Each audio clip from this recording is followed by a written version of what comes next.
Hello everyone, welcome back to Oni-chan. Our Goku is currently returning to his hometown to become a farmer, but still manages to find time to practice martial arts. He even delegated his farming duties to his child. But due to being so engrossed in watching his father train, so the little guy immediately rushes the car down the cliff. Fortunately, Goku managed to catch and lift Goten up in time. On another side, there's a deity named Beerus enjoying a feast. If it's not tasty, he just destroys the planet right away, and he's none other than the god of destruction. Meanwhile, the hero Mr. Satan is performing comedy with Majin Buu. Goten and Trunks are out looking for a wedding gift for Gohan and Vital.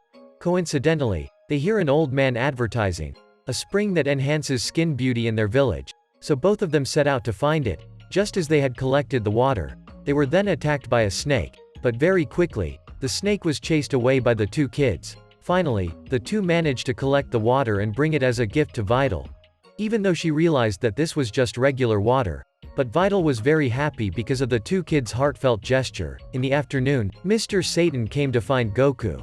Knowing that Goku's family is poor, Mr. Satan gives Goku 100 million as a gift, but Goku, with his simple mind, didn't know how much different 100 million and 100,000 are. Mr. Satan explained, "Well, it's multiplied by 1,000. So Goku promptly refused, but Goten said, if dad takes it, mom might let him go to King Kai's place to train. As soon as she saw the money, Goku's wife immediately allowed him to have his freedom. At that moment, he immediately teleported to King Kai's location, resulting in a traffic accident, causing King Kai's annoyance, because every time Goku visits, he ends up wrecking his place. Meanwhile, on Vegeta's side, he's taking Trunks and Bulma out for a trip, because he had accidentally promised the kid. However, he feels frustrated as he can't train. Bulma immediately came up with a way to take Vegeta out to eat.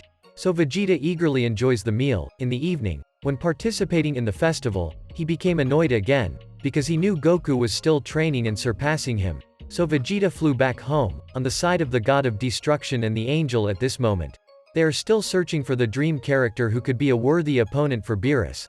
But the beings Beerus found were all too weak. A flick of a finger and they were gone. On the side of old Kai, he also sensed that the god of destruction had awakened. Suddenly, Beerus remembered the one he wanted to find, the one called the Super Saiyan God. At this time, Vegeta had entered the gravity room to train, determined to surpass Goku, while Beerus and Whis were feeling hungry, so they planned to go home and check if there's something to eat in the fridge. Meanwhile, old Kai was quite worried, hoping that no fool would challenge him, otherwise, they'd all be wiped out. But the one they were most concerned about was the carefree youth, Goku. When they found out he was training at King Kai's place, they immediately told King Kai not to let Goku know about the god of destruction. Suddenly, Goku sensed that they were hiding something from him, so King Kai scolded him for previously bringing Cell here, which led to his death and still not being revived. At this moment, Beerus was at home eating ice cream. To make sure, he asked Oracle Fish once again, "Did you say that my opponent would appear in 39 years? I forgot." Beerus immediately threatened to cut Oracle Fish's salary. "I remember now. The name of that person is Super Saiyan God." At this moment, Whis said that even though the Saiyan planet had been destroyed, there are still some Saiyans living on another planet called Earth.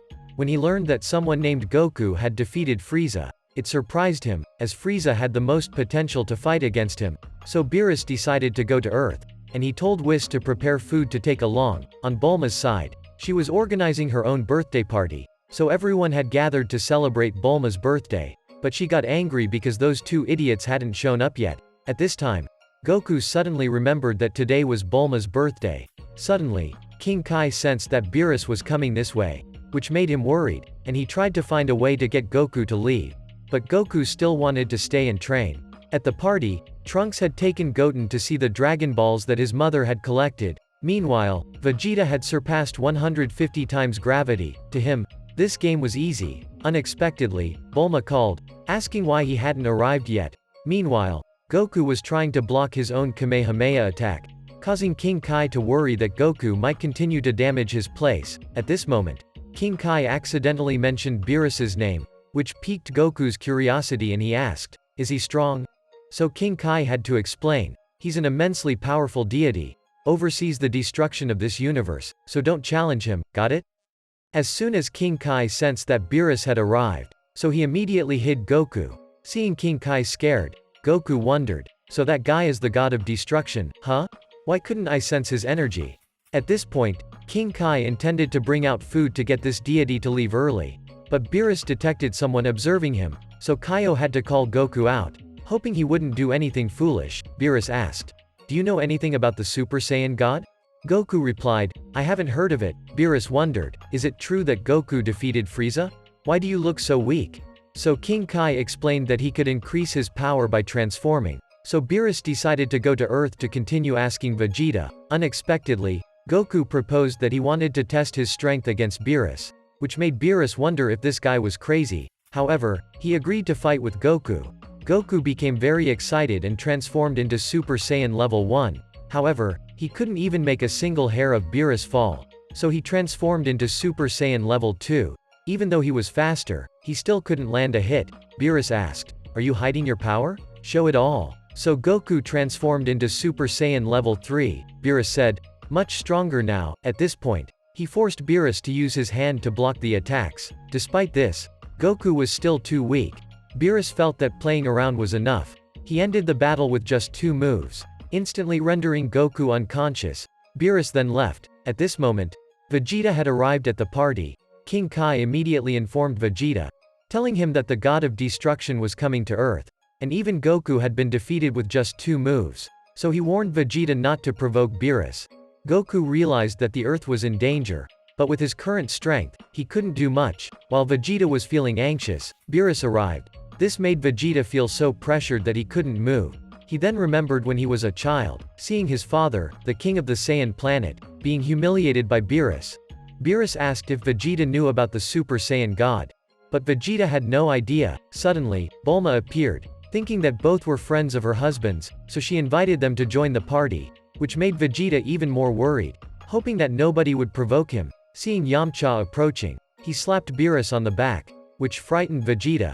Just as he was about to intervene, Krillin quickly served takoyaki to Beerus, containing an extremely spicy piece. Vegeta thought that this time Earth would be destroyed, but unexpectedly, Beerus enjoyed it a lot, so everyone tried it, but only Krillin was affected by the spiciness. When Beerus was disappointed for not finding the Super Saiyan God yet, Vegeta rushed over to serve him. Suddenly, Trunks accidentally sprayed water, wetting all of Beerus's takoyaki. This made Beerus furious, and he was about to destroy Earth. So Vegeta immediately jumped into the sea and caught an octopus to bring up, quickly changing his role to become a cook to make new takoyaki for Beerus. This calmed Beerus down, which said, "There's delicious pudding here," and led Beerus to try it. But Majin Buu didn't want to share with them, licking up all the pudding cups. This made Beerus angry, so he hit Mr. Satan. Immediately, Majin Buu attacked Beerus, but he was spun around by Beerus. Vegeta realized that the situation was not good. Seeing Vegeta scared of this guy again today, made everyone feel confused. At this moment, Beerus wanted to destroy Earth, so he told Whis that it's time to leave. But Whis was still waiting for his food. Suddenly, Goten and Trunks fused, and started to fight him. So, Beerus scolded them, saying, "Kids, go home to your mom." Even though they all attacked together, they were all blown away by Beerus. Meanwhile, Whis was still eating sushi. He immediately told Beerus, "Wait a moment. I'll have the kitchen pack the food for you to go." At this point, Majin Buu got angry and attacked Beerus again. While everyone still didn't know who he was, Gohan decided to join the battle. He was immediately knocked unconscious by the hit. Seeing everyone defeated, Vegeta was determined to fight, but his fear immobilized him, and he was humiliated by Beerus. Just like his father, when Beerus was about to destroy Earth, Bulma slapped him in anger, "Dare to hit my husband." So, Beerus slapped Bulma back. Seeing him hit his wife, made Vegeta furious. "How dare you hit my wife?" Vegeta then attacked Beerus, unexpectedly landing a hit on him, surprising Beerus, even sending him crashing into the bottom of the ocean. "Even if you're a god, you don't mess with my wife." However, Beerus remained unharmed, and he had taken down Vegeta with a flick of his finger. At this point, he intended to destroy Earth, but he hesitated because the food here was too delicious. So, he gave them a chance. He chose the pink pig to play rock paper scissors with him. If they won, he would leave. If they lost, Earth would be destroyed. However, they tied in both rounds, making him unable to believe that he hadn't won against a pig. On the final round, Beerus won. So Beerus decided to destroy Earth. The food had just been prepared. As he was about to take action, a voice echoed, causing Beerus to pause. Seeing Goku made everyone joyful. Suddenly, he became curious about Bulma's age. This led to her scolding him. Do you know it's impolite to ask a woman's age? At this point, Goku mentioned that he had a way to find the Super Saiyan God. He asked Beerus to wait a moment, and he agreed. Goku knew Bulma had the Dragon Balls, so he suggested trying to ask the Eternal Dragon. Trunks and Goten took out the Dragon Balls. Beerus questioned why the Dragon Balls were so small here. Right then, Goku summoned the Eternal Dragon. He said, "Now, state your wishes." But upon realizing Beerus was present, even the Eternal Dragon became frightened. When Goku asked where the Super Saiyan God was, the Eternal Dragon said that the deity was merely a Saiyan myth, a legend. But he knew how to create that deity. He mentioned that it required 5 Saiyan individuals with pure hearts to transfer their energy to one person, thus creating the Saiyan God. Right after saying that, the Eternal Dragon immediately ran away. He was afraid that if they didn't have enough people left, they would all die together. There were a total of 5 people present at that moment, so they went ahead and transferred their energy to Goku. Although Goku felt his power increasing, it was just a normal energy transfer, so Whis told this bunch of math dunces to go study a bit. Transferring energy from 5 people to one person requires a total of 6 people, so Goku realized that he was missing one person. As Beerus grew frustrated, Vital proudly announced that she was pregnant, making Gohan joyful. They all gathered to name the baby, making Beerus feel angry. He scolded, "Have you all decided to create a Super Saiyan God yet?" So everyone tried again one more time, but still nothing happened. Goku asked, "Is it because of Vegeta, isn't it?" Suddenly, Vital's belly had a reaction. All the energy of the earth began to converge. Beerus sensed that this was the energy of a god. Suddenly, the weather in the sky began to change rapidly. The last Saiyan God had finally been born. Beerus realized that this was the one he was looking for. Seeing Goku's hair and eyes had turned red, everyone was amazed. At this moment, Beerus was very pleased. So, both of them prepared to fight. But Gohan couldn't sense his father's energy. Whis explained that it was because Goku had become a god.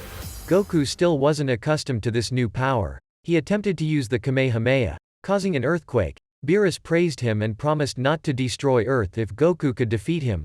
Goku then relentlessly attacked Beerus, but he effortlessly blocked and countered Goku's attacks. Just as everyone thought Goku was defeated, he turned back and said, "You're really strong." At this point, they continued to fly higher to engage in their battle more comfortably. Bulma then led the others onto a spaceship to follow and watch the fight. Beerus launched a continuous assault on Goku. But this time, Goku managed to block and counter his attacks. Seeing this, Beerus created a sphere to test Goku's strength. Witnessing Goku's ability to withstand it, Beerus became excited and Goku unleashed his energy, charging at Beerus and continuously punching him. Unexpectedly, Goku managed to catch him, and he promptly returned the 2 blows Beerus had struck him with earlier. This made Beerus realize that Goku was truly persistent in seeking revenge. At this point, they decided to get serious. Goku unleashed his power and launched continuous attacks on Beerus, but he still couldn't make a single strand of Beerus's hair fall off. Beerus created an even larger energy sphere. Surprisingly, Goku was able to compress it back. Seeing Goku hold his own against the god of destruction, everyone was elated. Goku realized that Beerus hadn't been using his full power yet, only testing Goku's adaptability to the new state. At this moment, Beerus began to seriously attack Goku. He swiftly sent Goku plummeting at a high speed, causing Goku to grow increasingly fatigued. Beerus then took Goku into the upper atmosphere. Noticing that Goku still hadn't unleashed his full strength, deciding to test him further, Beerus decided to attack Earth. If Goku couldn't stop the attacks, Earth would be in danger. Goku demonstrated his power to Beerus, using a Kamehameha to counter the energy spheres. Unexpectedly, Beerus launched an attack at Goku's abdomen and said, "You may not be the person I am looking for." As a result, Goku was thrown back down to Earth. While sinking beneath the ocean, he realized how truly powerful Beerus was. This made him feel very excited and immediately he returned. Seeing Goku's wounds healed surprised him. At this moment, Goku realized that he could be even stronger. While Vegeta was still observing, both of them unleashed their energy and delivered powerful punches, creating a shockwave that could be felt even by ordinary people.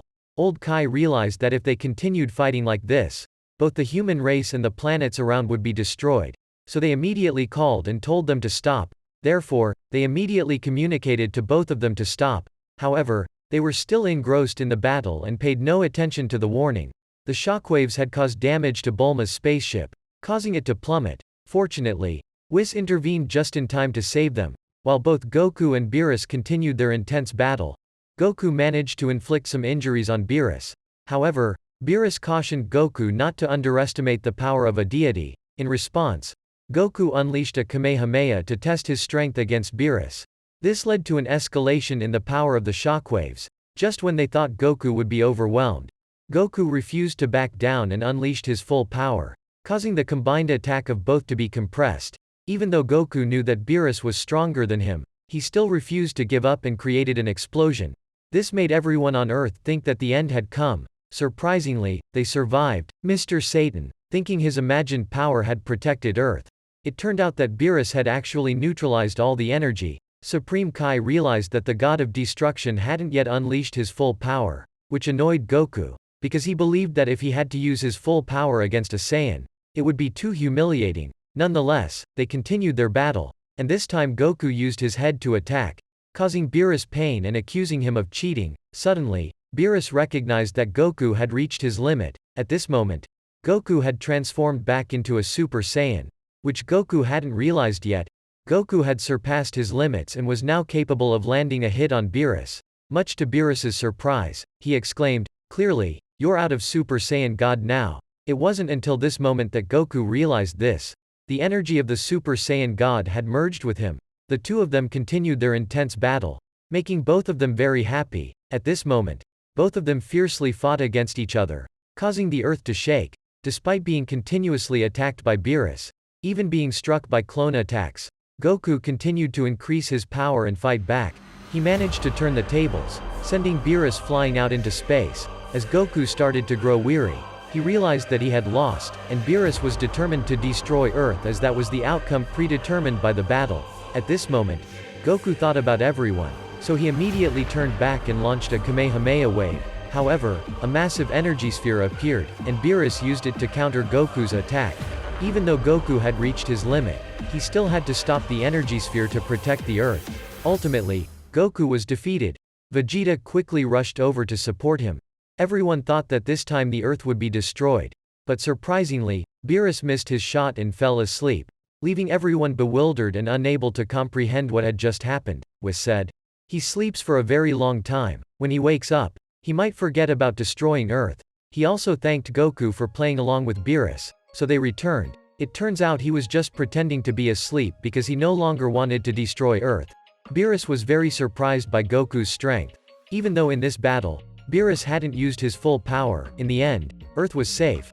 Goku took the opportunity to fill his stomach and promised that next time, he would let Vegeta try transforming into a god. Goku even teased, "When you got angry because Bulma was hit, you looked pretty cool." After his battle with Beerus, our Goku returned and continued his life as a farmer. Seeing Krillin's arrival, Goku promptly urged him to train together. Unexpectedly, Goku's excessive strength caused Krillin to be struck into a rock. Meanwhile, Vegeta is still training relentlessly, aiming to surpass Goku and achieve the power of the gods. In the meantime, Whis finds himself lured by Bulma into going out to eat, all for the purpose of securing a training opportunity for Vegeta on Beerus's planet. Suddenly, Vegeta felt that Whis was not simple at all. Why does a butler possess energy even stronger than a god of destruction? Whis said, "Because I am the one who trains Beerus. Your training method will never surpass Beerus." Suddenly, Vegeta cast aside all his pride and begged Whis to train him. However, Whis refused. Vegeta then said, "Have you tried the best food on Earth yet?" Thanks to a bowl of instant noodles, Whis changed his mind and agreed to take Vegeta for training. When Goku heard that Vegeta had been training on Beerus's planet for half a year, he became envious and requested to go as well. However, his wife scolded him, saying, "You're just going to leave the whole family starving, huh?" Despite this, Goku sneaked away to find Whis. Unexpectedly, this time Whis readily agreed, saying that it was about time. However, he needed to have a meal first. Suddenly, Chi-Chi came over and demanded that Goku return to work and take care of their grandchild. But Goku remained determined to go. Outwardly, she showed a desire to keep Goku. But Chi-Chi wasn't sad because she knew this was her husband's personality. Finally, Goku arrived at the location. Surprising Vegeta, Goku sensed that Vegeta had become stronger. But unexpectedly, Vegeta came here to be a servant. First, they had to change the bed padding for Beerus without waking him up. Almost got hit by him. After they finished their tasks, they could finally begin their training. Whis instructed both of them to lift these dumbbells and run the entire distance. If they fall down, they won't be able to turn back. Finally, both of them completed the training session. The next day, Whis allowed both of them to spar with him. However, he was truly too powerful, making it impossible for them to land a hit on him. Whis both analyzed their weaknesses and introduced them to a special skill that can separate body and mind actions, called Ultra Instinct. Even Beerus hasn't been able to fully master it. So both of them continued their training. But no matter how much they fought, they still couldn't touch Whis. He even blocked their attacks with just one finger. In the depths of hell at this moment, Frieza has been taken to a very cheerful place. Every day singing and dancing. That is something that a villain like him detests the most. Meanwhile, Frieza's subordinates are trying to find a way to revive him. They discover that there are 7 Dragon Balls on Earth. They can fulfill any wish. So, they come to Earth and steal all the Dragon Balls that Pilaf was collecting. At this moment, the Eternal Dragon has been summoned. They wish for the revival of the great Emperor Frieza. Finally, the universe's most notorious villain, Frieza, is resurrected, causing Goku to sense that there is something incredibly dangerous afoot.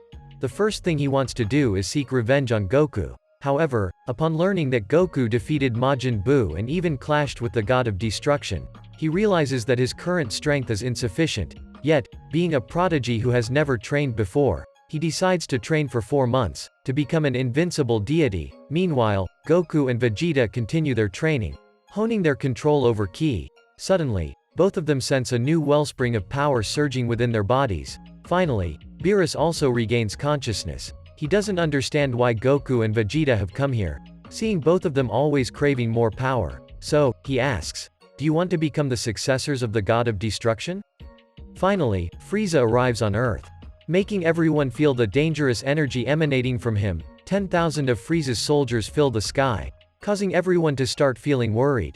But Frieza is only concerned about Goku's whereabouts. He gives them all only 10 seconds to bring Goku here, though that seems impossible, so they are forced to fight him to protect the Earth. Frieza sneers maliciously as he intends to use Goku's friends to threaten him.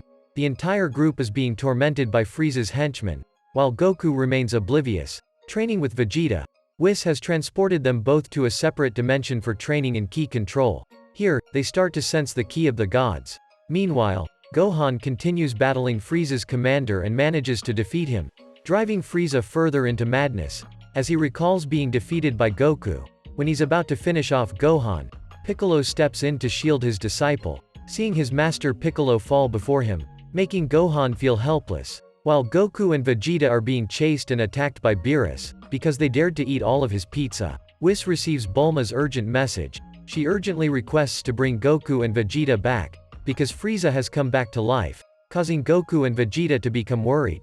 They immediately search for everyone's Ki to teleport back instantly. Meanwhile, Frieza is set on eliminating them all. Gohan, fueled by anger, releases all of his energy, inadvertently aiding Goku in teleporting back to save him. Finally, Frieza has encountered Goku again. Witnessing Vegeta easily defeating Ginyu with a single blow, Frieza realizes that Vegeta has grown much stronger, and stands confidently before him. So, he decides to show them the power he has acquired through training. Frieza immediately releases a tremendous surge of energy, even killing all 10,000 of his soldiers, only to demonstrate his power to Goku. Consequently, Goku decides to confront him first, even though he's aware of Frieza's immense strength. But Goku doesn't need to transform into a Super Saiyan. Frieza questions, "You don't need to transform?" Goku replies, "I don't need to transform to fight you." Both of them start stepping forward, preparing to face each other, and immediately unleash affection-filled punches. Yet they are evenly matched. Suddenly, Frieza redirects his attack towards Goku's friend, trying to catch him off guard.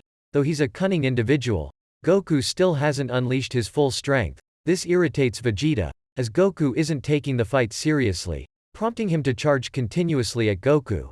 Frieza believes Vegeta wants to return to his service, but Vegeta merely wants to switch places with Goku. So, Goku decides to reveal his true power, transforming into Super Saiyan Blue, a state even more powerful than Super Saiyan God. Knowing that Goku's power has reached godly levels, Frieza also begins showcasing his true strength. As a prodigy who had never trained before, his power reached a perfect state when he did train seriously. and this form is referred to as Golden Frieza. With this power, he claims they will meet their end, yet, Goku doesn't show any sign of weakness, continuously striking back at him. While everyone is astonished by the overwhelmingly intense battle, suddenly, Whis and Beerus appear. Seeking food due to their extreme hunger, Frieza's power begins to overpower Goku. Unexpectedly, he catches sight of the god of destruction. Frieza asks, "What are you doing here? You won't stop me from seeking revenge, will you?" Beerus replies, "I'm just here to watch. Do whatever you want." And so, Frieza resumes attacking Goku, who is now completely overwhelmed by him. Beerus says that only Vegeta can help Goku. But Whis contradicts, stating that both would rather lose than cooperate. Frieza bears a deep grudge against Goku for sending him to hell last time, so now he wants to pay it all back, thinking he has won this time. However, luckily, Goku remains unharmed. He realizes that Frieza is fatigued, not having acclimated to his new form yet. Thus, Goku begins to take the fight seriously. This is when the true decisive battle truly commences. Goku allows Frieza to display his power. Knowing that he has reached his limit by now, he then starts counterattacking Frieza.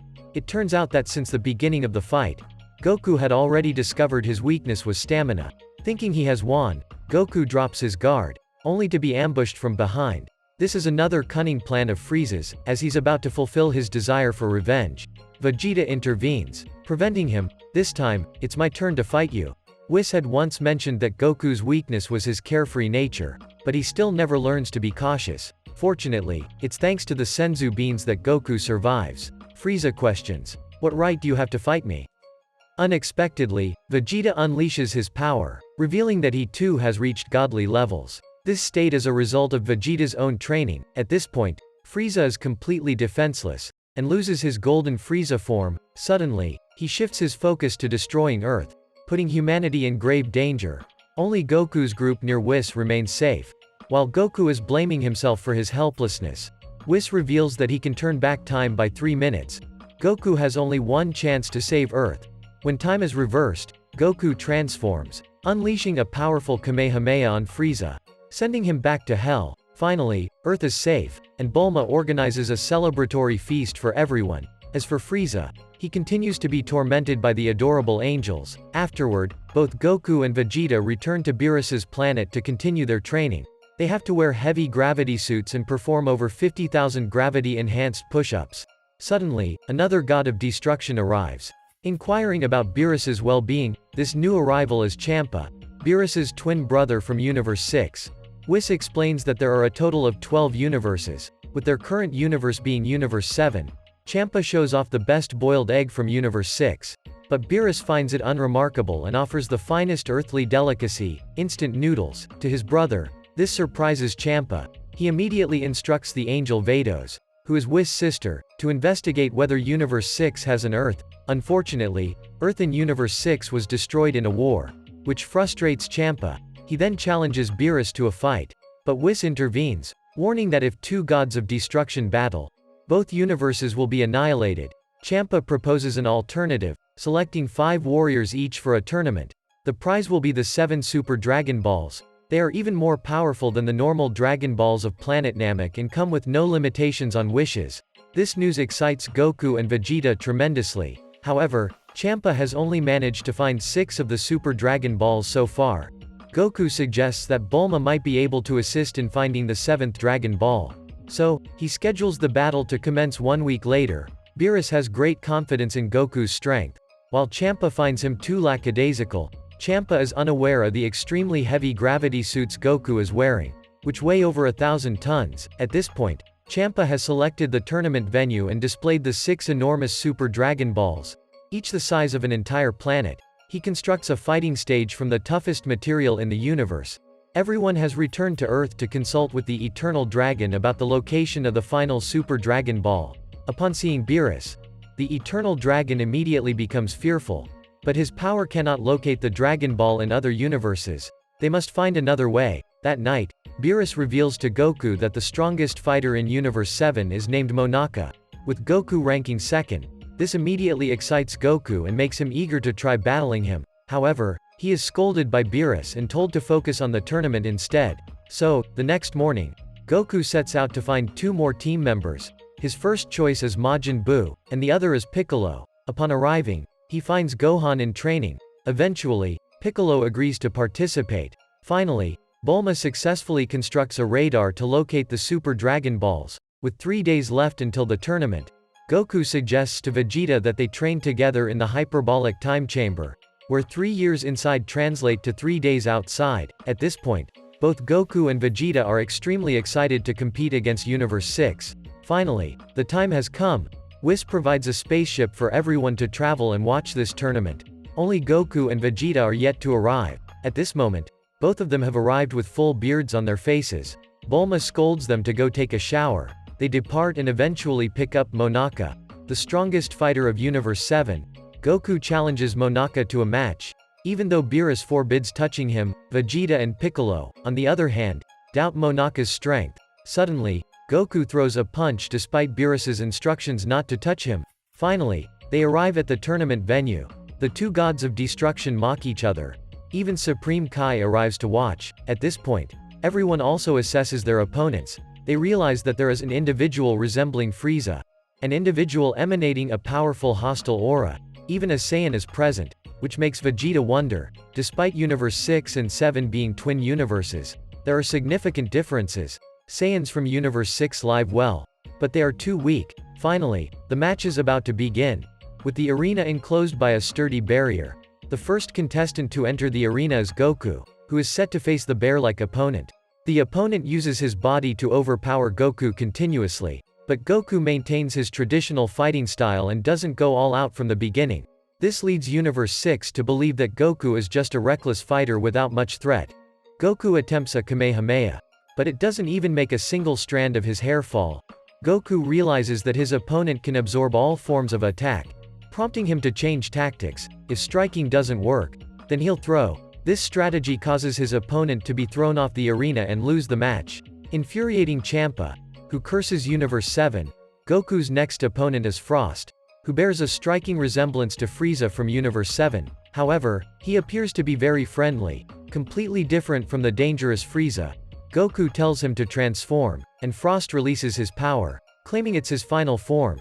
Even so, he is also very strong. In Universe 6, Frost is regarded as a hero who always protects everyone. At this point, Goku thought that Frost might still be hiding his true strength, so he transformed into a Super Saiyan, surprising Universe 6 since Saiyans in their universe don't know about transformations. Finally, he unleashed his true power. But even with that, it was not enough to match Goku's strength. He was continuously being knocked back by Goku, and seeing Frost's determination to win, everyone empathized. Suddenly, Goku felt dizzy, and was knocked down to the arena floor. Seeing Goku being defeated surprised everyone, and Frost was declared the winner. However, he still approached Goku and consoled him. When Goku returned, Beerus scolded him for not taking things seriously.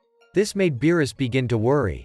The next match was Piccolo's. Vegeta and Yako began to doubt how Goku could have been defeated by someone seemingly weak.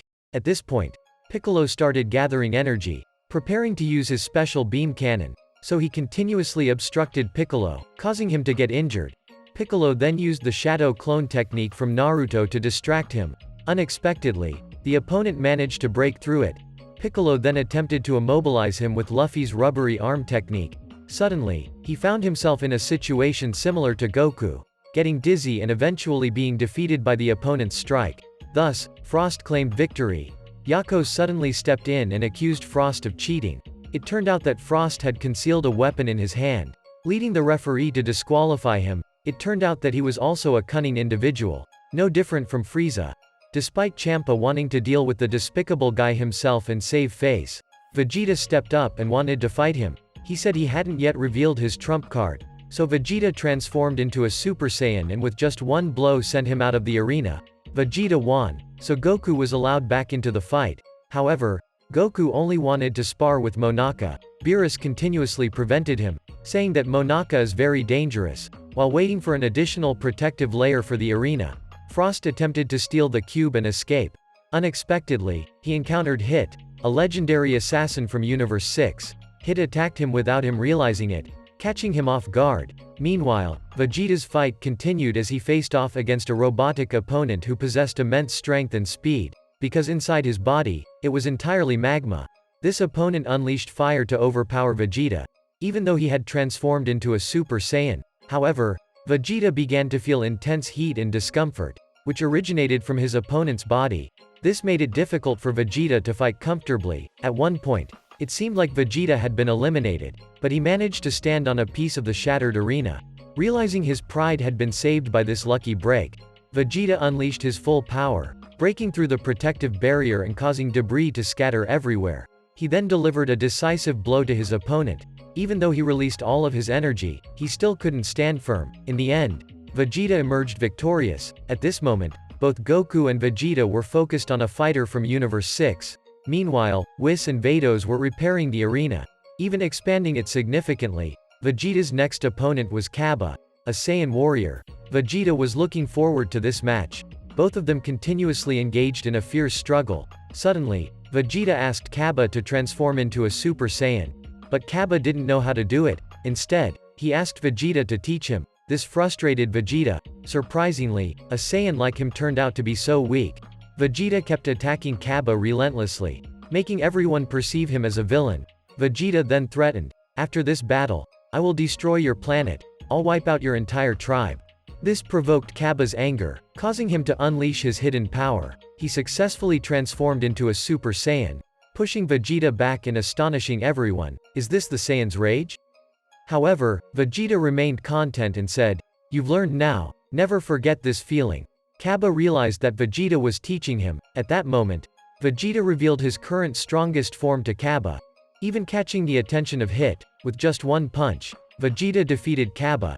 So Vegeta won. He continued to teach Cabba that Saiyans need to have pride.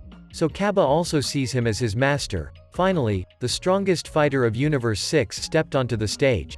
The legendary assassin Hit. Sensing his formidable opponent, Vegeta became excited. Hit assumed a defensive stance without any openings, and with just one strike, he brought Vegeta down, not even allowing him to see the attack. Even Goku couldn't see him. Vegeta continuously found himself struck in vulnerable spots, prompting him to maintain distance, yet, it proved futile.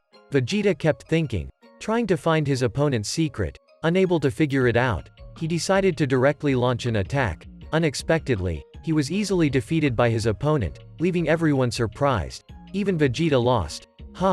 Yako recognized that Hit's technique involved time skipping, allowing him to manipulate time briefly. It finally came down to Goku's turn to fight.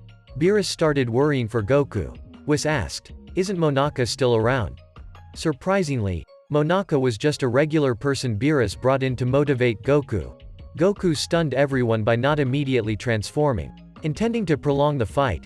This made Hit think that Goku was crazy. Despite all of Goku's attacks being nullified, he devised a way to counter Hit's time skipping.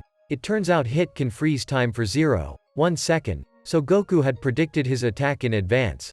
The time has come for Goku to be truly serious. He launches a series of consecutive attacks on Hit, causing Hit to start retreating. The 0.1 second time skip ability no longer works on Goku. As a result, Hit unleashes his full potential. From the outside, it seems like Goku is dominating, but he still gets hit by one of Hit's attacks. Thanks to Goku, Hit has increased his time skip to 0.2 seconds. However, Saiyans possess a unique ability. The more they fight, the stronger they become. Goku is continuously knocked down by Hit, but he keeps getting back up. Turns out, he was still hiding a secret technique, to have a rematch with Beerus. Combining Kaioken with Super Saiyan Blue, Goku's power and speed increased tremendously. He completely surpassed Hit's time-skipping ability. With this newfound strength, Goku unleashed his full power and brought the match to an end, causing the entire arena to be destroyed. But Hit still hadn't been defeated. It turned out he had broken his limit in that final moment.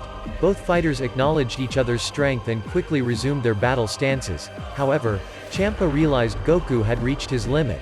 Suddenly, he let slip that the participants were just pawns in his game. But both fighters were focused solely on the fight. Just when it seemed Goku had been defeated by Hit, he unexpectedly returned and delivered a blow to him. Both were exhausted. Goku then requested Beerus to lift the no-killing rule for the match. He knew Hit was an assassin and that he needed to go all out. But Beerus and Champa continued to argue. Unable to come to a decision, Goku decided to forfeit and challenged Hit to a rematch in the future. At this point, Goku had reached his limit, leaving only Monaka and Hit. Beerus was furious, while Goku believed Monaka was still there. Only Goku trusted Monaka as the strongest. Beerus thought everything was over. Hit also realized the situation and decided to intentionally lose to Monaka, thus ensuring Universe 7's victory. Turns out, Hit was attempting to give back the match he lost when he forfeited against Goku. However, this decision angered Champa. He wanted to kill all of his fighters. Suddenly, there was something that instilled fear in both God of Destruction. A child suddenly appeared in the middle of the arena. It turned out to be Zeno-sama, the one who stands at the head of all 12 universes, causing both God of Destruction to even have to lower their heads despite their arrogance. Zeno found the event amusing and decided to watch. Seeing the enjoyment in the match, Zeno determined to organize a tournament among the 12 universes. Making Goku excited, he immediately went to talk to Zeno. While both God of Destruction were in extreme fear, he even went so far as to request to shake hands with Zeno. Beerus thought he was in trouble this time because of that foolish act. Fortunately, Zeno seemed to be quite happy about it, so they decided to leave. At this point, Beerus scolded Goku. Zeno only needs a single blink to obliterate all 12 universes. Finally, the match came to an end, and everyone from Universe 6 departed, arranging a rematch for the future. Bulma was still unaware of the whereabouts of the final Dragon Ball. Suddenly, they discovered that it was right beneath their feet. The planet they were on was the 7th Dragon Ball. They began to summon the Super Shenron, a colossal dragon appearing amidst the galaxy. They entered a confined space to converse with the dragon. Beerus used the language of the gods to make a wish. After making the wish, the dragon disappeared.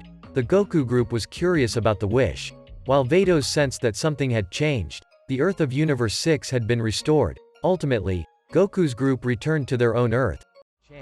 Future Trunks is being pursued by a very powerful foe. Fortunately, he managed to escape and return to Bulma's side. At this point, she has also restored energy to the time machine. However, the pursuer found them and captured Bulma, ultimately killing her. Trunks realizes that the only way to save the world is to go back to the past. He sought out Mai and told her that someone named Black had killed his mother.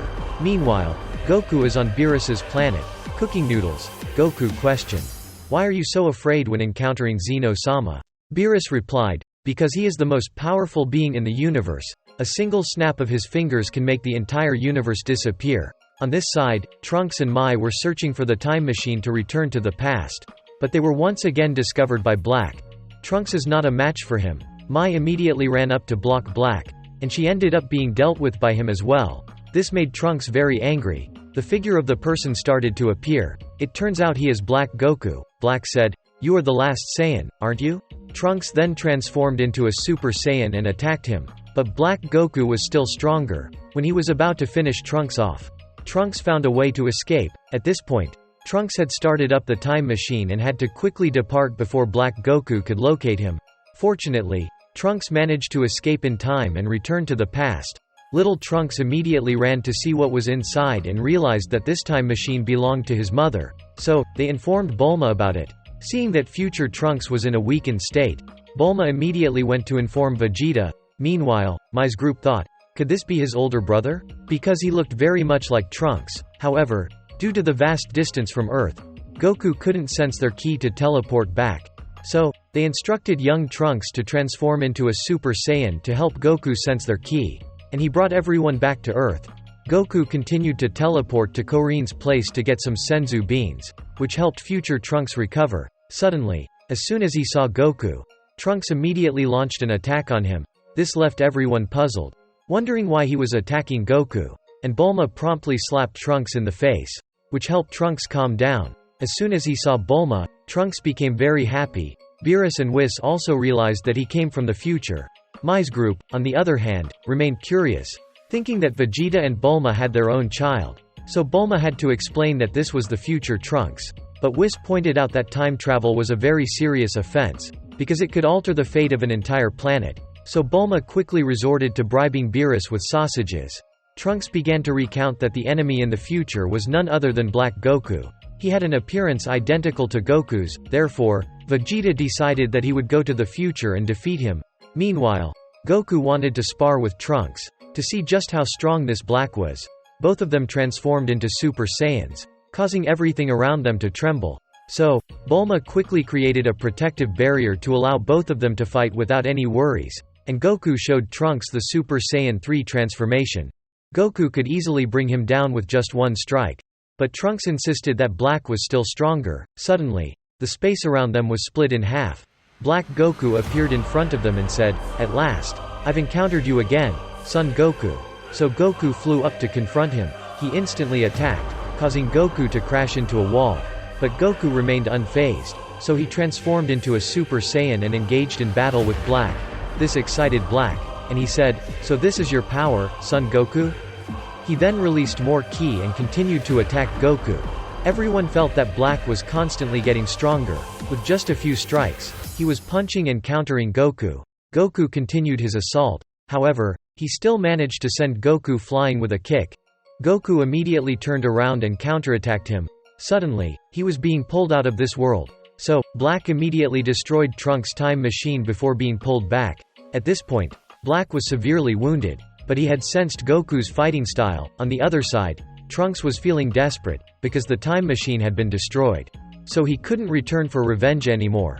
Whis revealed to the entire group that his time ring could only be used by a Supreme Kai, and the gods were prohibited from manipulating time. That's why he was removed from this world. This left everyone puzzled about who Black was and why he resembled Goku so much. As everyone was feeling desperate, Bulma quickly informed the entire group. She still had one time machine left. It turns out that this time machine belonged to Cell from the past, but it was heavily damaged, so Bulma needed time to repair it. During this time, Vegeta was determined to train because he couldn't forgive Black for harming his family. In the future, Black also learned how to harness the power of the Saiyans. Trunks has reunited with Mai, and he told her about the future. Mai had established a resistance force to combat against Black, but he was too powerful, so regular people were no match for him. Only Trunks could hold his own against him, and every time, he was rescued by Mai. While Bulma and the others were repairing the time machine, Vegeta was in a fit of anger inside the training room. Meanwhile, Whis noticed that Black's ki was very peculiar. So, he led Goku to Universe 10 to investigate. Whis mentioned that the apprentice Supreme Kai in Universe 10 was a combat prodigy. This got Goku excited, and he wanted to spar with that apprentice Supreme Kai. On the other side, Zamasu was serving tea for the Supreme Kai. He believed that Zamasu could protect humanity, but Zamasu had a different perspective, thinking that humans were not deserving of protection, because humans were too foolish and only caused wars. So, the Supreme Kai tried to counsel Zamasu, saying, "We are the gods of creation, and it is our duty to protect humans. Whether or not humans exist is determined by the gods of destruction." At this point, Beerus and Goku had arrived in Universe 10. Seeing Zamasu, Goku was excited. Zamasu questioned, "Why is this human here?" Which made him uncomfortable. He couldn't understand why a human was traveling with the god of destruction. Suddenly, Goku challenged Zamasu to a fight.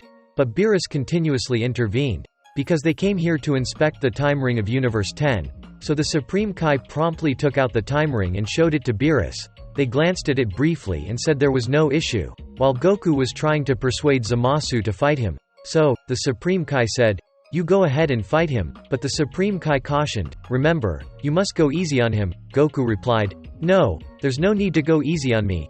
Beerus also warned, "If you go easy on Goku, you'll die." This surprised Zamasu. He wondered what Goku possessed that even the god of destruction had such faith in him. Goku immediately transformed into a Super Saiyan and attacked Zamasu.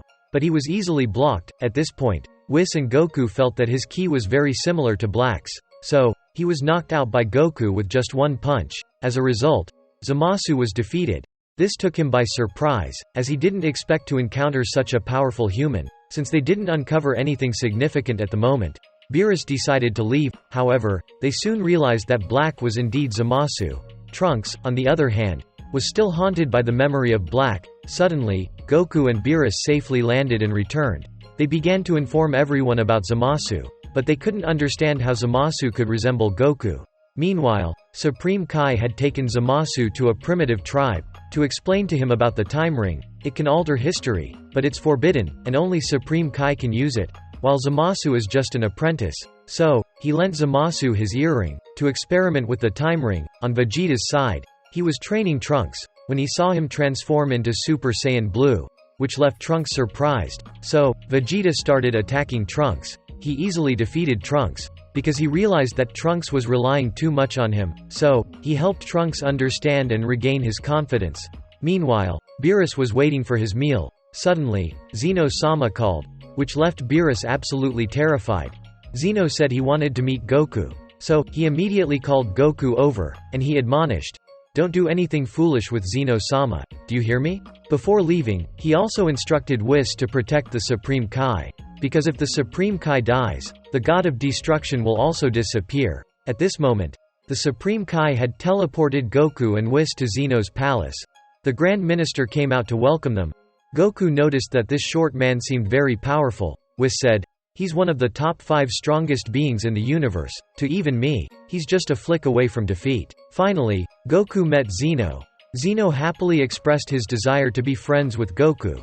So, Goku started addressing Zeno as Zen-chan. This made Supreme Kai fearful, but Goku said he's currently busy and can't play with Zeno, and promised to find a friend for Zeno.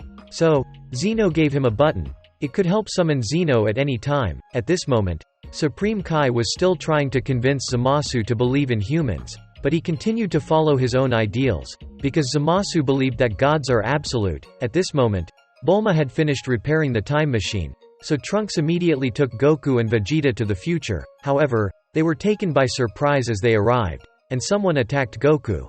But Trunks immediately intervened and stopped them. It turned out that they were the resistance force, because they mistook Goku for Black. At this point, they informed Trunks that Mai was still alive. Trunks immediately ran to find her, making them both very happy. So Mai led the entire group to the refugee location, and Vegeta provided food for them, which made everyone very happy. Suddenly, Goku encountered Yajirobe again. It turns out he was still alive. At this point, Goku and Vegeta played rock paper scissors to decide who would deal with Black first. Vegeta won the game. He then fired a bright beam into the sky to lure Black to their location. So he immediately appeared, and Vegeta transformed into Super Saiyan Blue. Surprisingly, Black remained calm. He quickly advanced toward Vegeta at a very high speed. Vegeta realized that Black had become stronger than before, so Vegeta immediately launched an attack on him. However, Black was completely unharmed after Vegeta's attack. He immediately gave Vegeta a kick to the stomach. At this moment, Black finally revealed his true power. His hair turned pink. He said, "I call this Super Saiyan Rose. I am a perfect deity." Vegeta immediately attacked him in anger, but he transformed his ki into a sword that pierced through Vegeta's chest. Thus, Black defeated him. It was then Goku's turn to battle him, but after just a few moves, Black also managed to defeat Goku. When he was about to finish him off with the Kamehameha technique, Zamasu appeared and intervened. It turns out that they had indeed collaborated, leaving Goku and Vegeta perplexed about their identities. Zamasu said, "I will eliminate humanity." Goku rushed in to attack him. Unexpectedly, he was even stronger than before. Black also joined in to attack Goku because both of them wanted to be the ones to kill him personally. So, Trunks immediately rushed in to stop Black. At this point, they were surrounded by both of them. Black continuously charged at Goku, sending him flying straight into the wall. Trunks had pierced Zamasu through the body. Unexpectedly, he could regenerate on his own. No matter how many times he was killed by Trunks, he still showed no signs of injury. It turned out that his body was immortal. At this point, Black resumed using the Kamehameha. So, Zamasu immediately captured them, causing both of them to be hit by Black's attack, when they decided to join forces to defeat Goku. Fortunately, Vegeta managed to intervene in time and stop them, but he was also exhausted. They noticed that Goku and Trunks had disappeared. It turns out that Yajirobe had timely rescued them. Mai also fired a smoke bomb and managed to rescue Vegeta in time. They realized they couldn't hide for long, so, Mai immediately used the time machine to bring Goku's group back to the past. By the time they realized, it was too late. As for Zamasu in the past at this moment, he is currently watching Dragon Ball anime. They realized that Goku possessed the power of a deity, and Zamasu realized that with the 7 Dragon Balls, any wish could be granted. At this point, Goku and the others had returned. Thanks to the Senzu Bean, Goku immediately recovered. It turned out that before leaving, Goku had accidentally left the Senzu Bean in the restroom. The group needed to come up with a plan to defeat Black and Zamasu. At this moment, Beerus and Supreme Kai arrived. Whis proposed a theory that Zamasu was always envious of Goku's power. So, he had been searching for the Super Dragon Balls, and he wished to create a duplicate of Goku. He then continued to wait for 1 more year and wished for an immortal body. This is Whis' explanation for the appearance of Black. The next day, Beerus went to find the Supreme Kai of Universe 10. They asked if Zamasu had shown any unusual behavior recently. So, he told everyone that he had a strong hatred for humans. Suddenly, Zamasu appeared. But he remained calm and welcomed them. Beerus and Whis then found a reason to leave, because Beerus had realized that Zamasu was intending to kill the Supreme Kai. So, Whis continued to monitor him. Meanwhile, in the future, Black was waiting for Goku to return. Zamasu only wanted an immortal body, but Black desired absolute power. At this time, Goku's group was still closely monitoring Zamasu. Suddenly, when he began to attack the Supreme Kai, Whis instantly conjured a glove for him. Beerus appeared and said, "He's about to kill you." Realizing that everything had been exposed, so, he also revealed his true nature. When he attempted to sneakily attack Goku again, Beerus immediately used his destruction technique, causing him to disappear. So, they safely landed back in that night. They enjoyed a hearty meal to prepare for their return to the future once again. Afterward, Goku's team began to depart. But this time they were accompanied by Bulma. As soon as they arrived in the future, Black sensed their presence, and before long, all three of them were confronted by Black. Vegeta couldn't wait and immediately rushed to attack him. However, Black managed to stop Vegeta. Goku said, "We already know all of your secrets." But there was one thing they had misunderstood. That is, Black was not a duplicate of Goku. In fact, he was Zamasu from a different timeline, because his first wish had been to switch bodies with Goku. This Zamasu was indeed the Zamasu from this future timeline. It turned out that after obtaining Goku's body, he transformed into Zamasu. After he killed Goku and his family, he went on to seek and kill the Supreme Kai of Universe 10, and he gave the Patara earring to Zamasu, making him a true Supreme Kai. "Who are you?" "I am you." After that, he wished for his body to become immortal. At this point, both of them joined forces to attack Goku's group together, but they were intercepted. Goku immediately rushed in to attack Zamasu. He quickly recovered, while Black advanced to sneak attack Goku. At this point, they continued to attack Goku's group. They were too strong, leading to Vegeta and Trunks being consistently beaten. Goku's condition didn't improve either.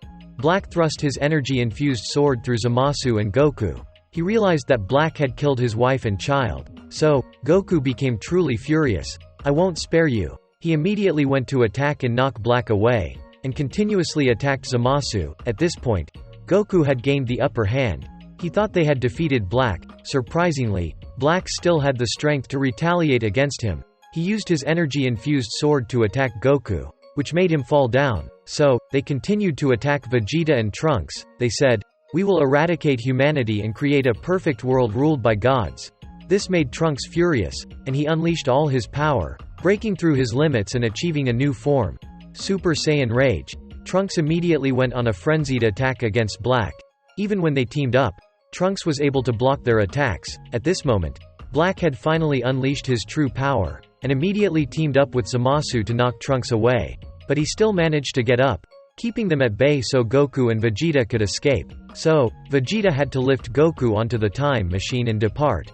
Both of them returned to the past. Upon arrival, Vegeta promptly placed Goku on the ground to provide medical treatment for him, and Vegeta recounted everything to Beerus. Eventually, Goku also recovered. Goku's wife became worried upon hearing the news that she had died in the future. So, they all gathered together to think of a way to defeat them. Black's strength continued to increase relentlessly during the battle. While Zamasu possessed an immortal body, Piccolo quickly came up with an idea. "Why don't you use the evil containment wave? The technique that Master Roshi used to seal away King Piccolo. Let me demonstrate it for you," Goku said. "Let me go ask Master Roshi." So, Goku went to see Master Roshi, who then fetched the turtle for Goku to practice the technique. But he repeatedly failed, causing the turtle to fly out into the ocean. Meanwhile, Vegeta was training and ended up destroying the entire hyperbolic time chamber. Goku was also ready. Trunks was safe on his end, thanks to being rescued by Yajirobe. While Black knew that Goku would return stronger, he remained calm and waited for Goku. Suddenly, he was ambushed by Mai, which infuriated him, and he decided to deal with all of them. But Trunks arrived in time to stop them, and he continued to battle Black. This time, Trunks was stronger, and completely overpowering Black.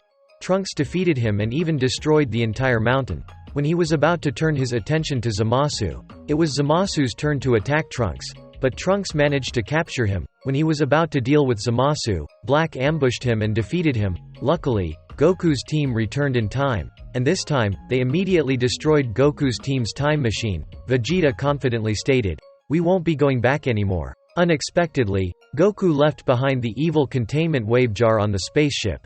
So he had to continue fighting them head-on. Suddenly, Universe 10's Supreme Kai appeared and scolded Zamasu. But now they refused to listen to him, and they even planned to kill Supreme Kai. So Goku and Vegeta intervened to stop them. Vegeta rushed to attack Black. He realized that Vegeta was different from before, and he completely overwhelmed Black. As for Goku, he was blocking Zamasu. At this point, Goku's sealing urn had been shattered. So Bulma told Trunks to get some glue to seal it back together. Vegeta was angrily punching Black relentlessly, saying, "You're just a copy of Goku. You don't stand a chance against a true Saiyan." So he continued to be beaten by Vegeta. At this point, Black created a scythe made of his own energy. Surprisingly, just one strike sliced through space. Goku, on the other hand, fought with all his might against Zamasu. Suddenly, more Black clones appeared. They surrounded Goku and Vegeta. It turns out that they were all Black's clones. Zamasu was heading towards Trunks, so he had to learn to use the evil containment wave technique instead of Goku to deal with him. It turns out that before leaving, Piccolo recorded a video tutorial on how to use the evil containment wave technique and uploaded it to YouTube. While Bulma was trying to seduce Zamasu to buy more time. "I'm sorry. I'm gay." So he caught Bulma, making Trunks angry. "You dare to harm my mother?" He immediately released the evil containment wave on Zamasu, making everyone believe they had won. Unexpectedly, Goku forgot the sealing talisman at Master Roshi's house, leading to Zamasu's fortunate escape. At this moment, Black immediately returned to support Zamasu. Black told Zamasu that the time had come. Both of them then put on Patara earrings, so they began merging with each other. In the end, a new immortal deity was born. His name is Zamasu. A radiant halo appeared above his head. "Now, I am the most supreme existence." At this moment, he kept passing judgment on Goku and Vegeta, but with Zamasu's current strength, then Goku and Vegeta were no longer his match. Everyone realized that Zamasu was not only powerful but also immortal. Goku and Vegeta remained determined to continue their attack, so they continued to be a punching bag for Zamasu's attacks. No matter how they attacked, they couldn't injure Zamasu in any way. Seeing both his father and Goku defeated, Trunks became enraged and broke his limits once again. He rushed to attack Zamasu, continuously blocking his strikes, but he was still knocked away by Zamasu. At this moment, he unleashed a tremendously powerful attack. Because he wanted to save everyone, Trunks put forth all his strength to try and stop him. Vegeta also joined in to help his son, pushing back Zamasu. But Zamasu's body is immortal. He angrily retaliated against Trunks. Vegeta immediately rushed out to shield him. At this moment, he switched to attacking Goku, so Goku also used the Kamehameha to counterattack him. Zamasu said, "Don't think you can win against me, humans." Goku replied, "I won't lose to you." So Goku's attack pierced through his sphere, causing half of his face to be destroyed. But he was still very strong and caught Goku. He then used the Kaioken to increase his power and hit Zamasu in the face. They thought they had defeated Zamasu, but he immediately got back up, and he unleashed all of his power. Goku's group realized that his body was disintegrating, because the other half, Black, was not immortal. But at this moment, he continued to evolve. Supreme Kai realized that only Goku and Vegeta, when fused together, had a chance of winning, so Vegeta had to accept fusion with Goku. Finally, the mighty warrior Vegito was born. Zamasu said, "No matter who you are, you cannot defeat a god." Vegito replied, "You talk too much." That made him angry and he attacked Vegito. But Vegito managed to block and overpower him. Vegito's current power level is on a completely different level. At this point, he still believed himself to be the supreme being, so he continued to evolve and fight back against Vegito. Trunks realized that he also had to join the battle, so he used his ki to restore his sword. Vegito was still completely overwhelming Zamasu at this point. But unexpectedly, the two of them were separated, because they had used too much power. In this opportunity, he intended to finish off both of them. Trunks appeared to save them. At this moment, the energy of everyone was transferred to Trunks, empowering him and allowing him to surpass the power of the gods. Finally, Trunks managed to defeat Zamasu. Unexpectedly, this time, he truly disappeared, and they thought they had won. But Zamasu continued to return in a different form. Supreme Kai explained that he was trying to become the god of the universe. He discarded his current form. Zamasu continuously attacked Goku's group and destroyed the earth, killing everyone. leaving them powerless. There was no way to defeat Zamasu anymore. Suddenly, Goku remembered Zeno's button. So, he immediately summoned Zeno, which surprised Goku as it actually worked. But when Zeno saw the terrifying atmosphere here, so Zeno wanted to erase the entire universe. Goku's team immediately boarded a spaceship to return to the past. So everyone was safe. After that, Goku and Trunks returned once again and saw Zeno. Goku said, "I will take you to an amazing place." So Zeno was brought back to the past, which made Beerus extremely frightened. After that, Goku brought future Zeno to meet the present Zeno, so they could become friends. This made everyone very happy. After returning, Whis informed Trunks he could help Trunks return to the future, to a time before Black appeared. So, the next morning, Trunks said goodbye to everyone and returned to the future. At this moment, the tournament among the 12 universes is about to begin. Goku has gathered 10 warriors to participate in this tournament. Unexpectedly, the final member he brings along is the Emperor, Frieza. It turns out that, prior to this, Goku went down to Hell to request Frieza to be revived within 24 hours. As for Vegeta, he despises this cunning individual. He's afraid that Frieza will betray them, but Goku said, "I will keep an eye on him." So, everyone joined hands in a circle to transition to the Tournament of the Gods. Upon arriving, everyone was taken aback by the size of the arena. Warriors from other universes started appearing one after another. Universe 6 immediately rushed over to greet Universe 7.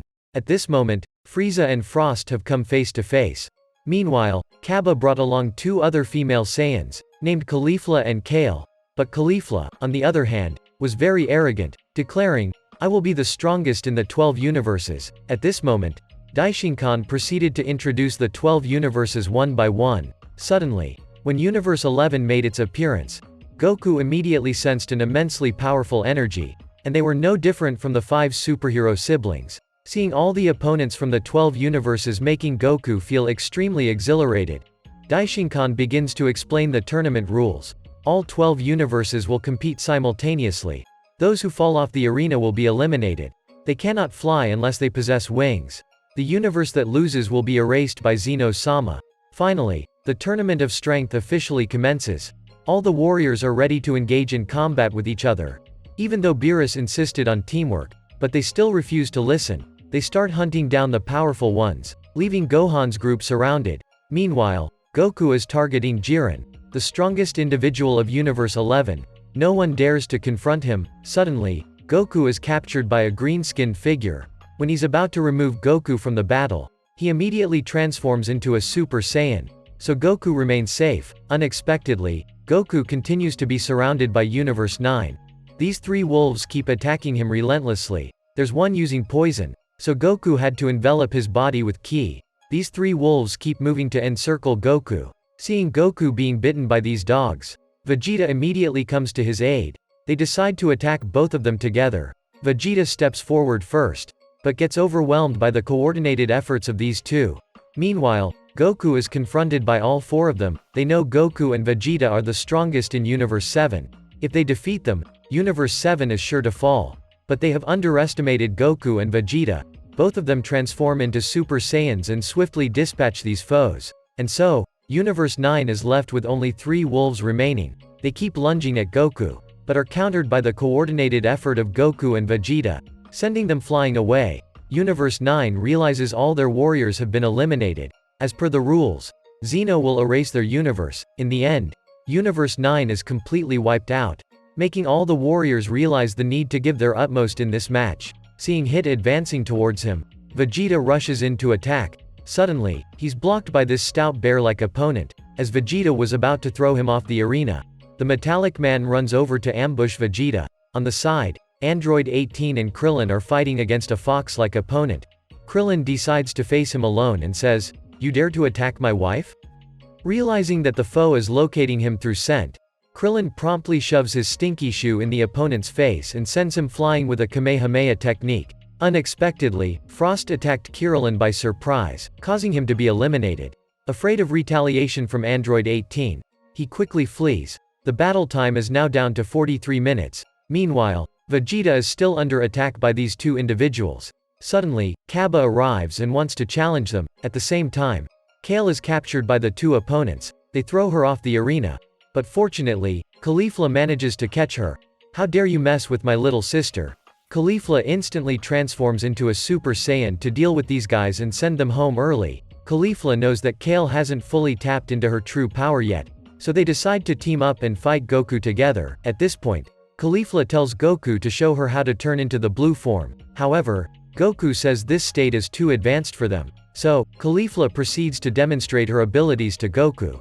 But this form slows her down. But this form makes her move slowly. Goku says, "You shouldn't use this transformation. Instead, you should become a Super Saiyan 2. Seeing Goku's strength, Caulifla decides to attempt the transformation herself.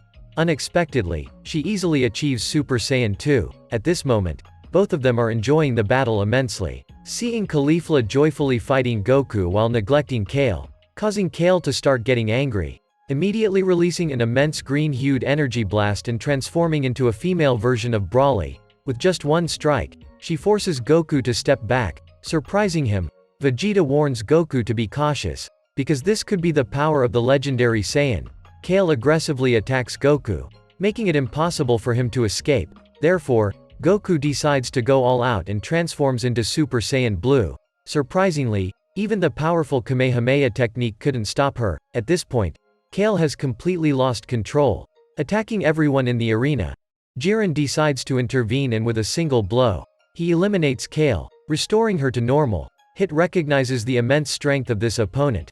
Suddenly, Goku approaches Jiren to face him alone. As Goku prepares to attack, Toppo appears to intervene. Because they had chosen 5 individuals to handle Goku, Jiren doesn't need to intervene. At this point, they appear as a group, much like Power Rangers, leaving Goku surprised. On the side of Gohan and Master Roshi's team, they remain safe. Frieza continues to swiftly dispose of the weaklings. Meanwhile, Goku is captured by these guys. He stiffens his body for the short one to attack. On Caulifla and Kale's side, they are also being continuously attacked by them. While the commander was feeling very confident, Android 17 and 18 suddenly appear. He instantly transforms his arms into 2 swords, yet, he can't even make a hair fall off Android 17. As for Android 18, she goes to assist Goku, helping him break free from these 2 opponents. They try a combined attack on Android 18.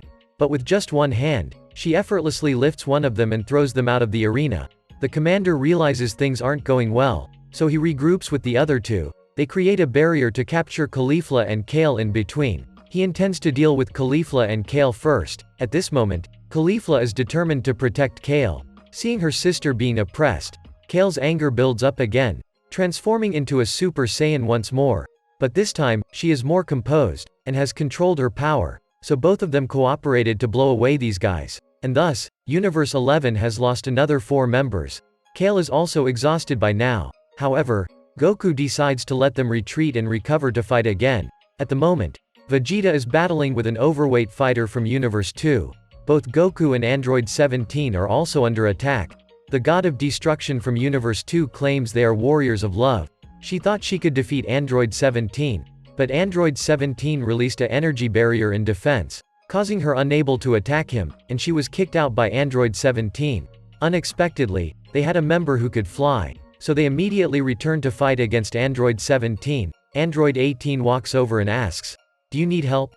"No, I don't need it. This time, I will fight seriously." Android 17 immediately attacks at a very fast pace, causing her to have wings and fall out of the arena. He continues to attack this green-haired woman. Ribrianne asks, "Do you need help?" But she remains confident in her strength, and she is immediately thrown out by Android 17. Due to her delusions of power, this makes Ribrianne angry and she shouts, "How dare you interfere with the sisterhood?" Ribrianne immediately attacks Android 17. Meanwhile, Goku is about to be caught by this woman. Seeing him in danger, Android 17 quickly creates a shield to protect Goku. At this point, both of them get serious. Goku uses a move he learned from her through mimicry, and he has defeated her. While they were about to be eliminated by Goku, suddenly, a Yardrat fighter used instant transmission to save them. As for Gohan, he has knocked the chubby bear fighter from Universe 6 out of the arena. Suddenly, 2 fighters from Universe 10 target Gohan. They proceed to attack Piccolo and Gohan. Obni could create multiple illusions, causing Gohan to see nothing and defeat him. The Kaioshin of Universe 10 stated that Obni is their strongest warrior. On Piccolo's side, He has successfully defeated one of them, and sends him back to the spectator stands. At this point, Universe 10 is left with only Abni. However, his unique movement style overwhelms Gohan. Surprisingly, Gohan figures out his secret and counters his attacks. In the end, Gohan defeats Abni with a Kamehameha wave. With no more warriors left, Universe 10 becomes the next universe erased by Zeno. Seeing Abni having a family makes Gohan feel sympathy. Realizing that if he loses, the same fate awaits him. On the other hand, Hit is facing Dispo from Universe 11. Surprisingly, Hit's time-skipping ability didn't prove effective against him. Observing Hit continuously being defeated, Champa becomes worried. It turns out that Dispo can move at the speed of light, allowing him to easily counter Hit's techniques. Despite this, Hit continues to fight against Dispo. Jiren realizes that Hit must have a plan up his sleeve. When Hit was pushed to the outside, Dispo immediately rushed in to finish him off. Unexpectedly, he got pierced through Hit's body and fell down. Fortunately, his teammates were able to rescue him in time. They realized that Hit could shift through space to evade attacks. At this point, they teamed up to attack Hit together. As they were about to defeat him, Goku appeared in the nick of time. In his Super Saiyan God state, Whis explained that this state helps Goku expend less energy and move faster. Goku engaged in combat with Dispo. On the other hand, Hit was captured by the remaining opponent, but Dispo's speed allowed him to counter and push back Goku. Seeing this, Hit decided to switch places with Goku. This time, he managed to catch Dispo. Goku transformed into a Super Saiyan Blue and he charged forward to knock down this frog-like opponent. In response, Hit increased the effectiveness of his time-skipping technique, continuously pushing Dispo back. Recognizing the unfavorable situation, the teammate immediately rushed out to sacrifice themselves, enabling Dispo to escape. At this point, Universe 11 was left with only 3 warriors. Despite their cooperation this time, Goku and Hit realized that sooner or later, their own battle would come. The battle was still ongoing at this point. Despite Universe 7 being surrounded by other universes, they continued to fight valiantly. Unexpectedly, Tenshinhan sacrificed himself to take down one opponent with him. Goku realized that 2 of their teammates had been eliminated, and the scheming Frost was plotting revenge against Universe 7. Meanwhile, Daishinkan has informed Zeno that there are now only 36 warriors left. Currently, Universe 2 has 6 remaining warriors. Universe 3 has 7. Universe 4 has 4. Universes 6 and 7 each have 8 warriors remaining. Only Universe 11 is left with 3 warriors. However, the God of Destruction from Universe 11 knows that as long as Toppo and Jiren are still in the tournament, they don't need to fear anyone. Suddenly, another individual with a watery body snatched Dispo. But this time, Jiren stepped forward and said, "Let me handle him." He then extended his arm, preparing to attack Jiren. Unexpectedly, just a single punch into the air was enough to send him flying out of the arena, bringing him back to the spectator stands prematurely. As for Frost, he managed to find Master Roshi and tormented him. This led Master Roshi to release his hidden power and fight back against Frost. However, Frost also managed to defeat him, but Master Roshi unexpectedly had a vial prepared. He used the evil containment wave technique to try to seal Frost away. But unfortunately, he failed. When Frost was about to deal with Master Roshi, Vegeta appeared and rescued him. Vegeta realized that Frost had some ulterior motive. Suddenly, a robotic figure emerged and attacked Vegeta, and Frost joined in, taking advantage of the situation. Despite being weakened, Master Roshi used the evil containment wave once again. Frost tried to capture the evil containment wave, but Beerus realized that it was a trap. It turned out that Frost had baited Vegeta to this situation to seal him away. So Vegeta was captured, and Frost continued to torment Master Roshi. Luckily, he managed to rescue Vegeta in time, leaving Vegeta extremely infuriated. Realizing the situation was unfavorable, Frost tried to escape. Meanwhile, due to exhaustion, Master Roshi handed the fight over to Vegeta and chose to eliminate himself. Frieza, on the other hand, was observing everything. Gohan was battling against a Yardrat warrior who could instantly teleport and attack. Suddenly, Frieza intervened when Beerus told him to help Gohan. However, Frieza simply stepped aside to watch both warriors clash. When the Yardrat warrior managed to land a blow on Gohan, Frieza stepped in once more, deflecting the attacker. His instant teleportation didn't work on Frieza, as he had grown accustomed to Goku's techniques. Seeing Frieza tormenting opponents before eliminating them infuriated Gohan.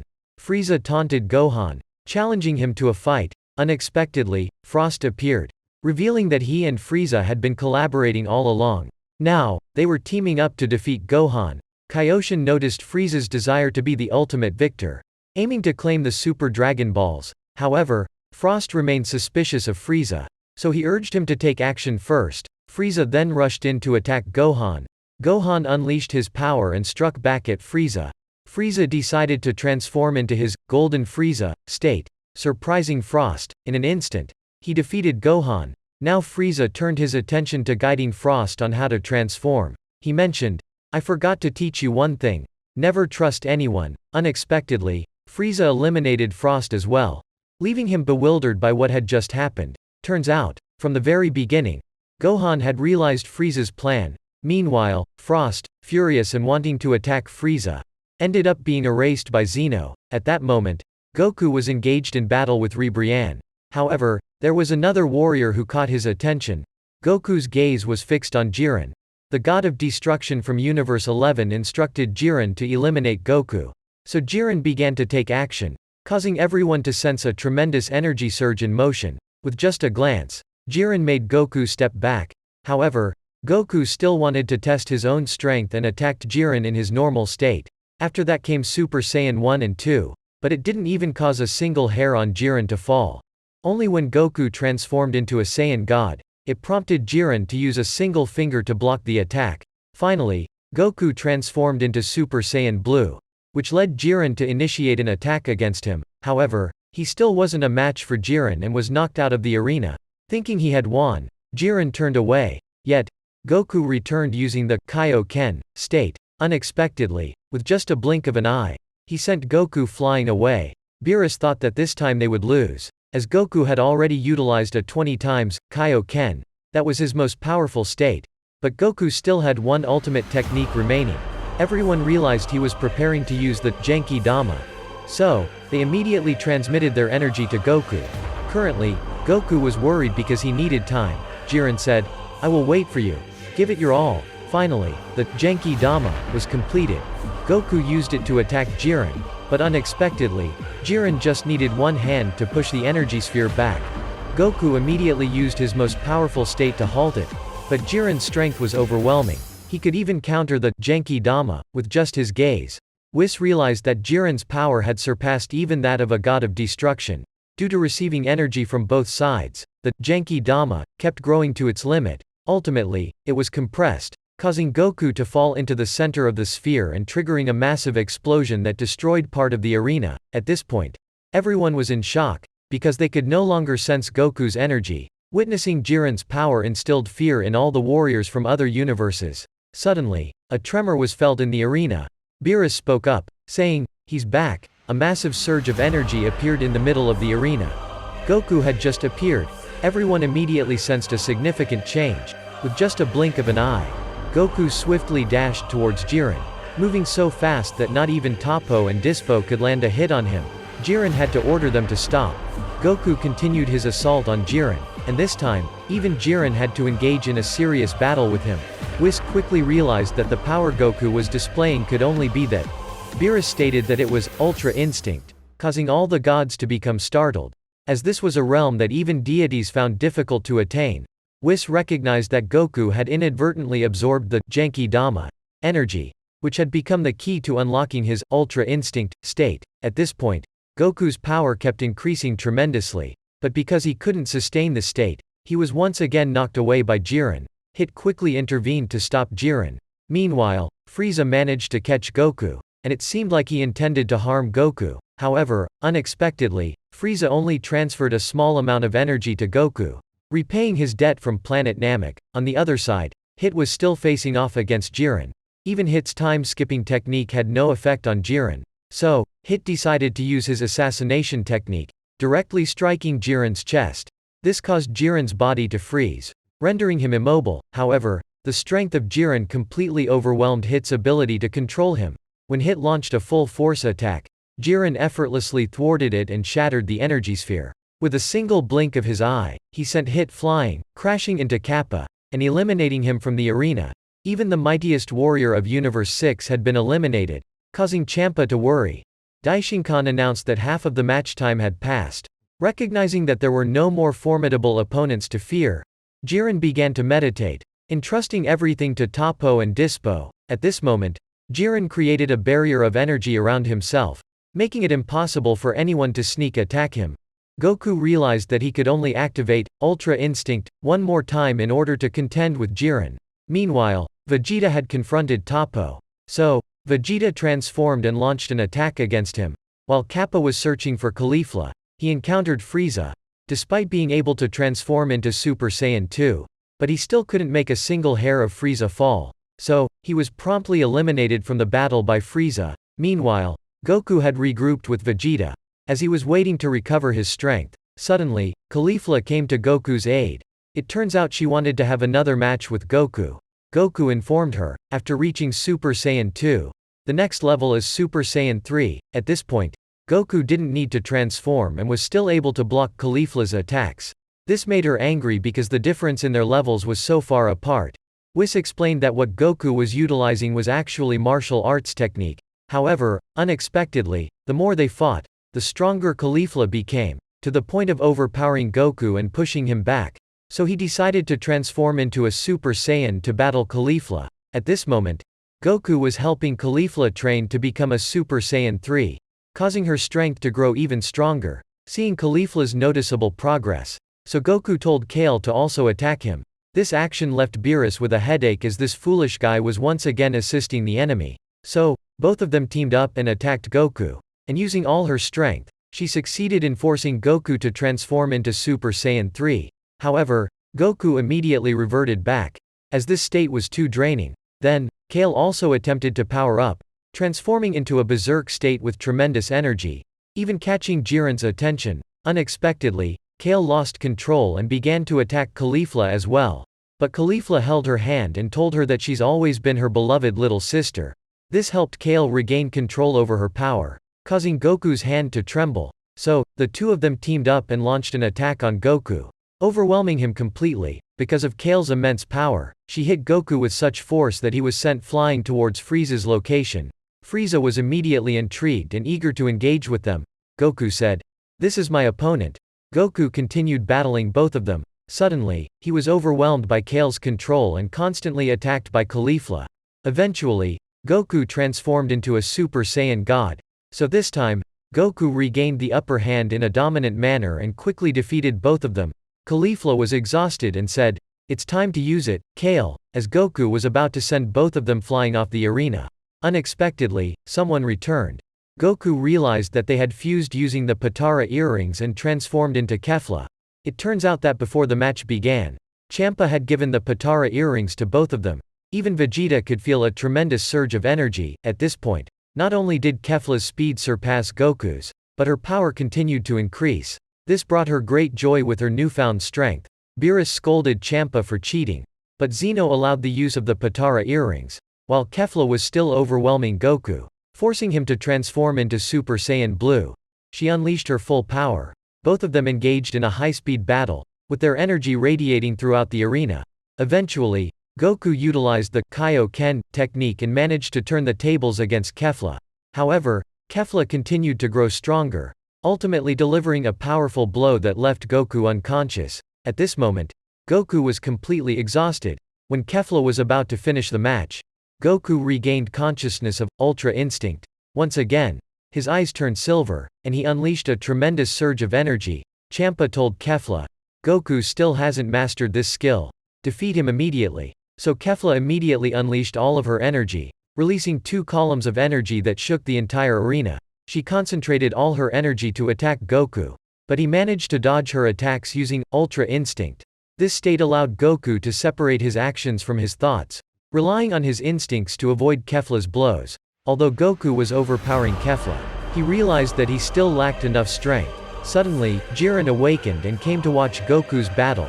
At this point, Goku was continuously attacking Kefla, but she was still able to stand up. Whis explained that Goku still couldn't maintain Ultra Instinct for long. Goku said, "This will be my final blow." Kefla released a red energy blast towards Goku. But unexpectedly, Goku could both move and unleash a powerful Kamehameha. He appeared in front of Kefla and knocked her out of the ring. In the end, both of them were defeated. Fortunately, Champa still had 2 Namekian warriors left. However, Goku pushed himself to his limits once again. Gohan and Piccolo intended to rush to Goku's aid, but were blocked by the 2 Namekians. Meanwhile, Vegeta was held back by the Kamen Rider Superhuman. Seeing that this Kamen Rider was too weak, Vegeta also decided to try mimicking the use of Ultra Instinct. However, he was swiftly attacked without mercy.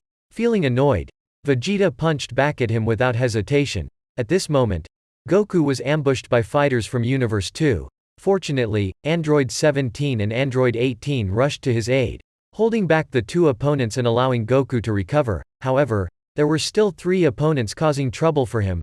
Meanwhile, Android 17 and Android 18 were working in perfect coordination. They continued to relentlessly attack and overpower the 2 fighters, and they successfully eliminated one person, Ribrianne, after depleting her energy and reverting to her normal form. Unexpectedly, the girl set a trap and captured Android 18. Due to the power of encouragement from her teammates, Ribrianne transformed once more and grew in size. Android 18 thought she was defeated, but suddenly, she remembered Krillin and their daughter. This newfound determination unleashed her full strength, enabling her to block Ribrianne's attacks. Android 17 joined the fight to support his sister. Finally, they succeeded in defeating Ribrianne. Fortunately, Universe 2 still had 3 fighters surrounding Goku. Surprisingly, these opponents were incredibly powerful due to the support of the entire Universe 2, which allowed them to evolve and even change genders. Android 17 and Android 18 continued to come to Goku's aid. Gohan and Piccolo are still fighting against the 2 Namekians. It turns out that before the match began, they fused with their entire tribe. So, Gohan and Piccolo weren't just fighting 2 individuals. They were battling the entire Namekian planet. Piccolo's attacks barely scratched them and he was quickly defeated. However, Gohan managed to intercept the attack meant for Piccolo. Gohan then single-handedly dealt with both of them. On Goku's side, he was facing 3 opponents who were using their ultimate technique. They unleashed a dark energy sphere, trying to channel negativity into their feelings of love. But they were mistaken. Goku's heart was driven by passion, not love, and he countered with a Kamehameha wave that blasted them away. In the midst of all this, Gohan also released a Kamehameha wave, with the help of Piccolo, and managed to defeat the 2 Namekians at once. As a result, both Universe 2 and Universe 6 were defeated.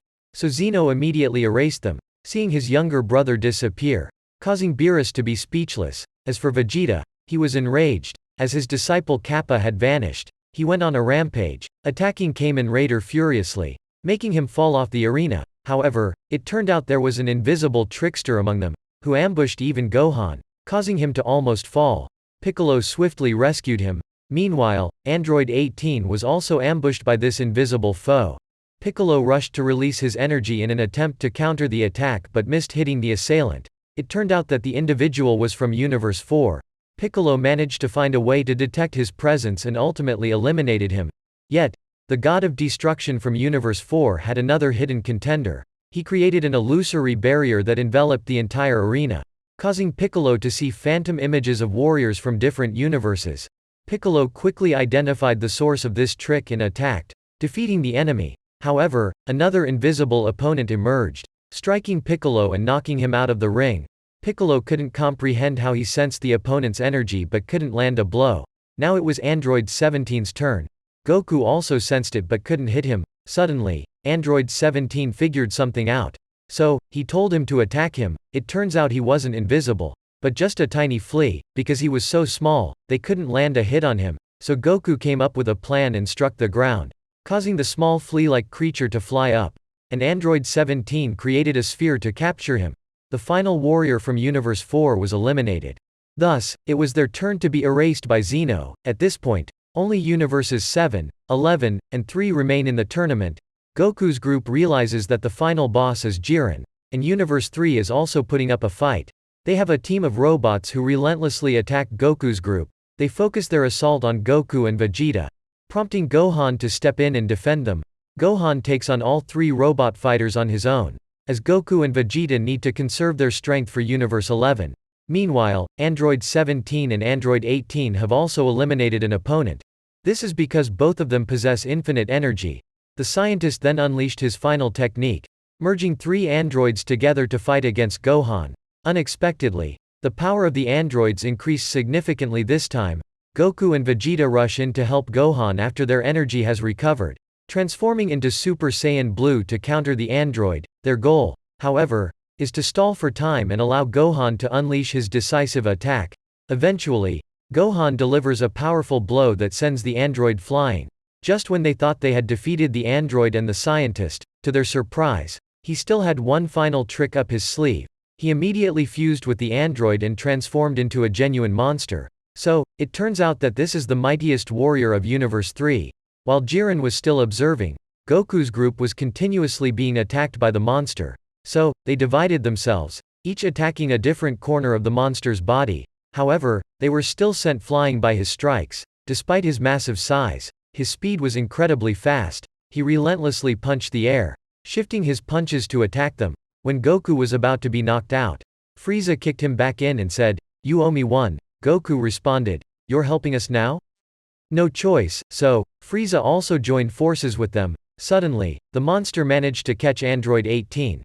Just as he was about to consume her, Goku instantly teleported and saved her. He continued to attack Android 17, causing him to fall off the arena. However, Android 18 also jumped down, sacrificing herself so that Android 17 could continue to fight. At this point, they were left with only 5 members. Suddenly, the monstrous creature grew a pair of wings. Seeing him gathering energy, the group engaged in a fierce battle with him, transforming into their strongest states and launching decisive attacks. However, his energy sphere continued to expand rapidly. Android 17 created a protective barrier and charged through the energy sphere, shattering the core of his energy with a punch. This move helped Goku's team secure a victory. Thus, Universe 3 was eliminated. It turned out that their deity was inside this machine. Now, only Universe 7 and Universe 11 remained in the tournament. Daishinkan saw that there were too few people left, so he narrowed down the arena to create an atmosphere of tender affection. At this moment, Goku and Jiren stepped forward.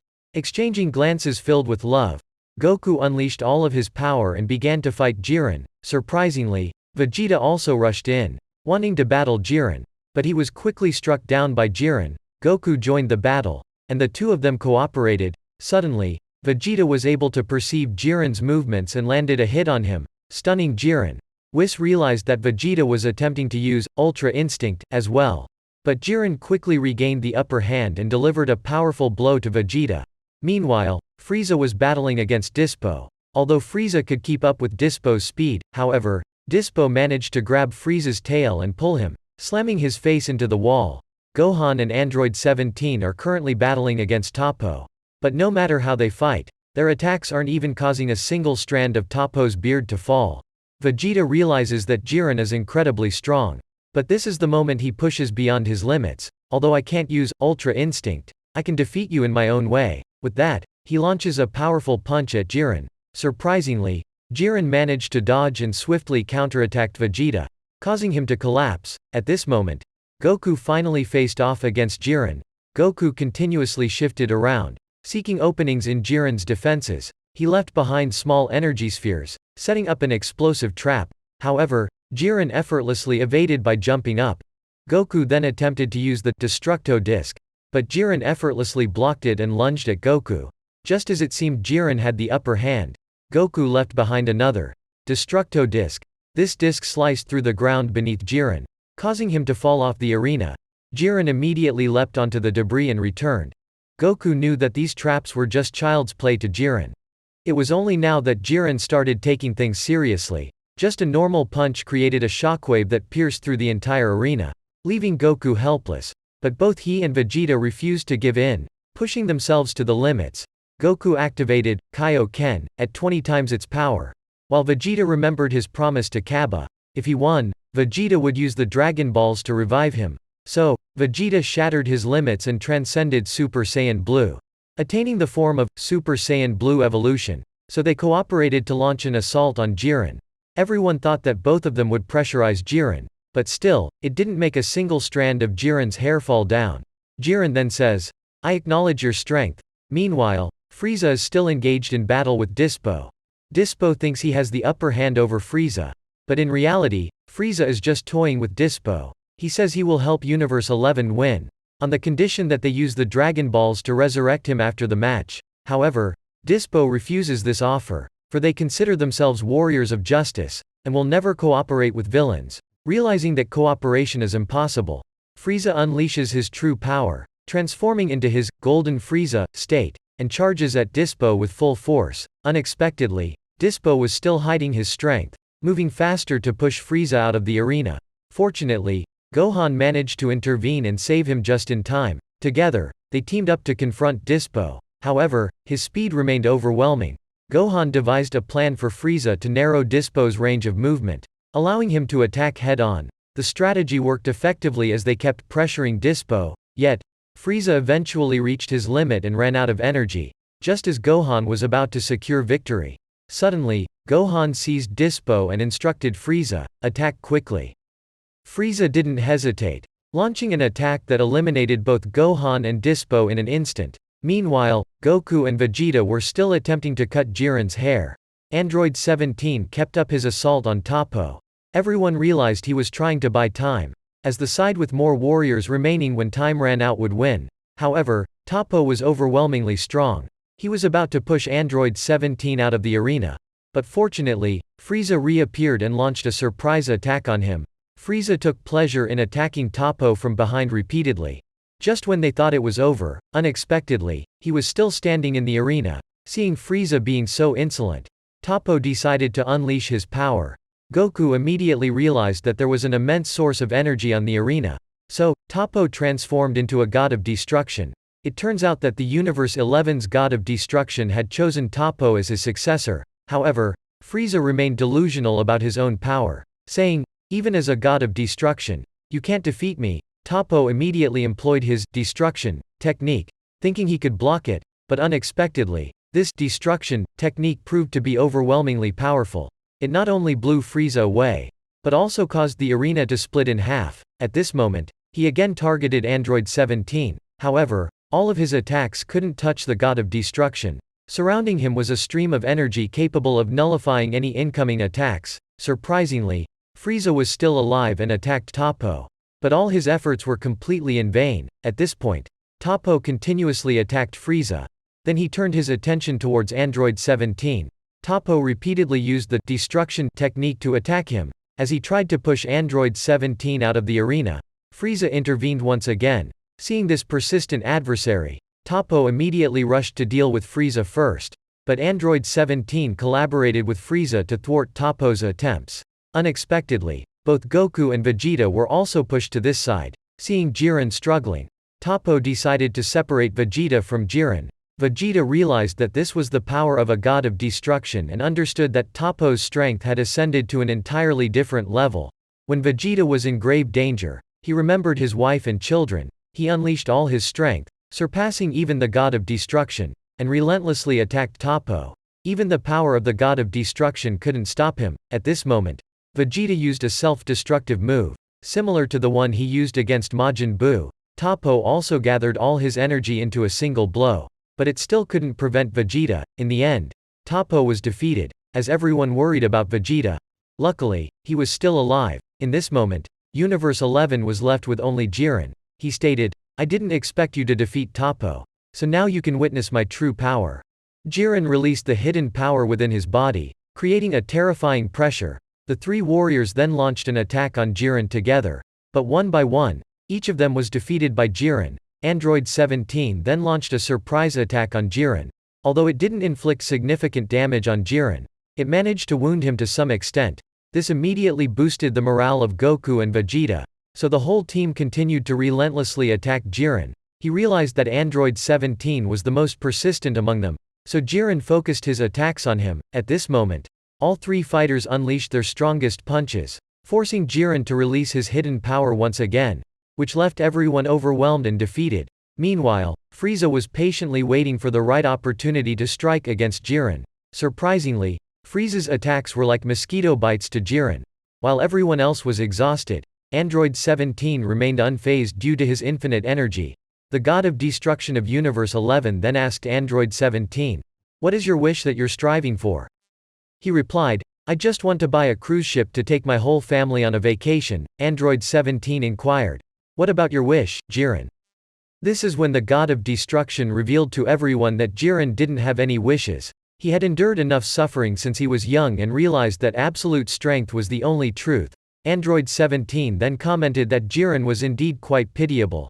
Jiren's anger intensified, and he unleashed a fierce onslaught of attacks against Android 17. Realizing that he couldn't hold on any longer, he protected Goku and Vegeta. Knowing they were the last hope of Universe 7, everyone realized that Android 17 had sacrificed himself to block Jiren's assault. At this moment, despite his diminishing strength, Vegeta persisted in attacking Jiren. He was driven by his desire to protect his family and couldn't afford to lose.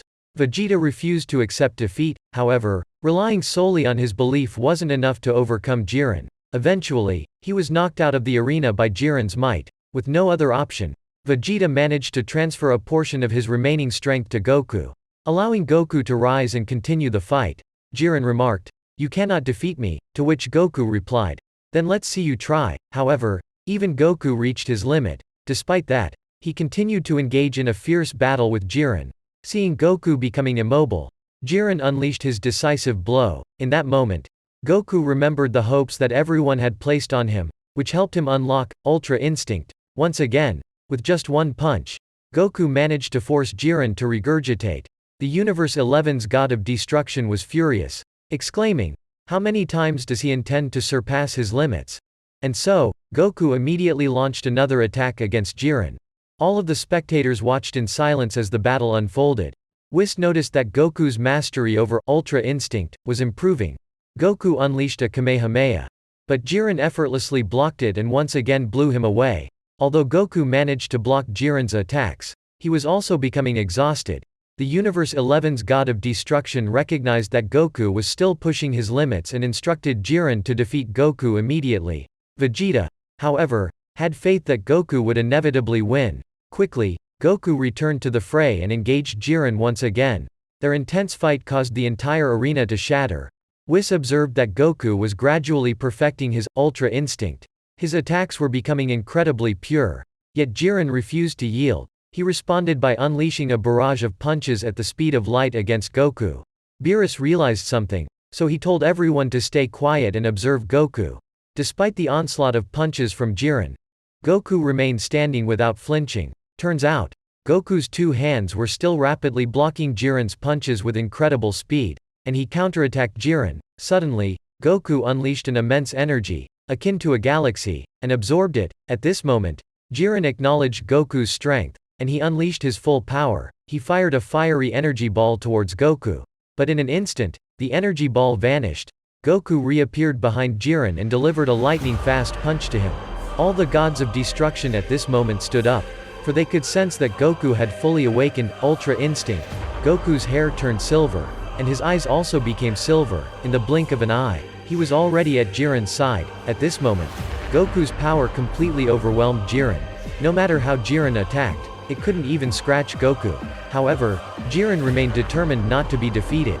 He refused to accept weakness within himself. So, Jiren broke his own limits, unleashing an immense amount of energy that engulfed the entire arena in flames. And thus, both of them continued their intense battle. This time, Jiren regained the upper hand, forcing Goku into a defensive position. Just when it seemed like Jiren had won the battle against him. But Goku immediately came back. Jiren couldn't understand why Goku wouldn't give up, always standing up no matter how hard he was hit. This time, Goku was even stronger than before. Finally, he managed to knock Jiren back against the wall. But Jiren remained steadfast in his belief that strength is absolute, not trusting in bonds or friendship. This angered Goku, who charged at Jiren with all his might, determined to defeat him. Thus, Jiren was hit by a tremendously powerful Kamehameha from Goku. As a result, Jiren became exhausted. Jiren came to realize that Goku had extended mercy towards him, not directly eliminating him. However, when Goku intended to end the battle, his body had reached its limit, as he had forcibly tapped into the power of the gods. The god of destruction realized that this was an opportunity to defeat Goku. Even though Jiren didn't want to win this way, he still had to take action, causing Goku to fall off the arena. Luckily, Frieza was still there, and he promptly saved Goku once again. Android 17 was also present, recognizing that Goku was out of fighting power. So, both of them decided to collaborate. While Frieza was obstructing Jiren, Android 17 rushed in to catch him and self-destruct. Unexpectedly, Jiren intervened to stop him, but that attack still had an impact, draining Jiren's strength. At this moment, Frieza was preparing to end the battle, but Toppo immediately spoke up. Jiren, stand up quickly. I believe in your strength. This encouragement revitalized Jiren, and he delivered a powerful blow to both Frieza and Android 17, forcing Android 17 and Frieza to exert all their strength to defend. Fortunately, Goku arrived just in time to support them. Jiren, in anger, said, "How many times do you plan on standing up in front of me, Goku?"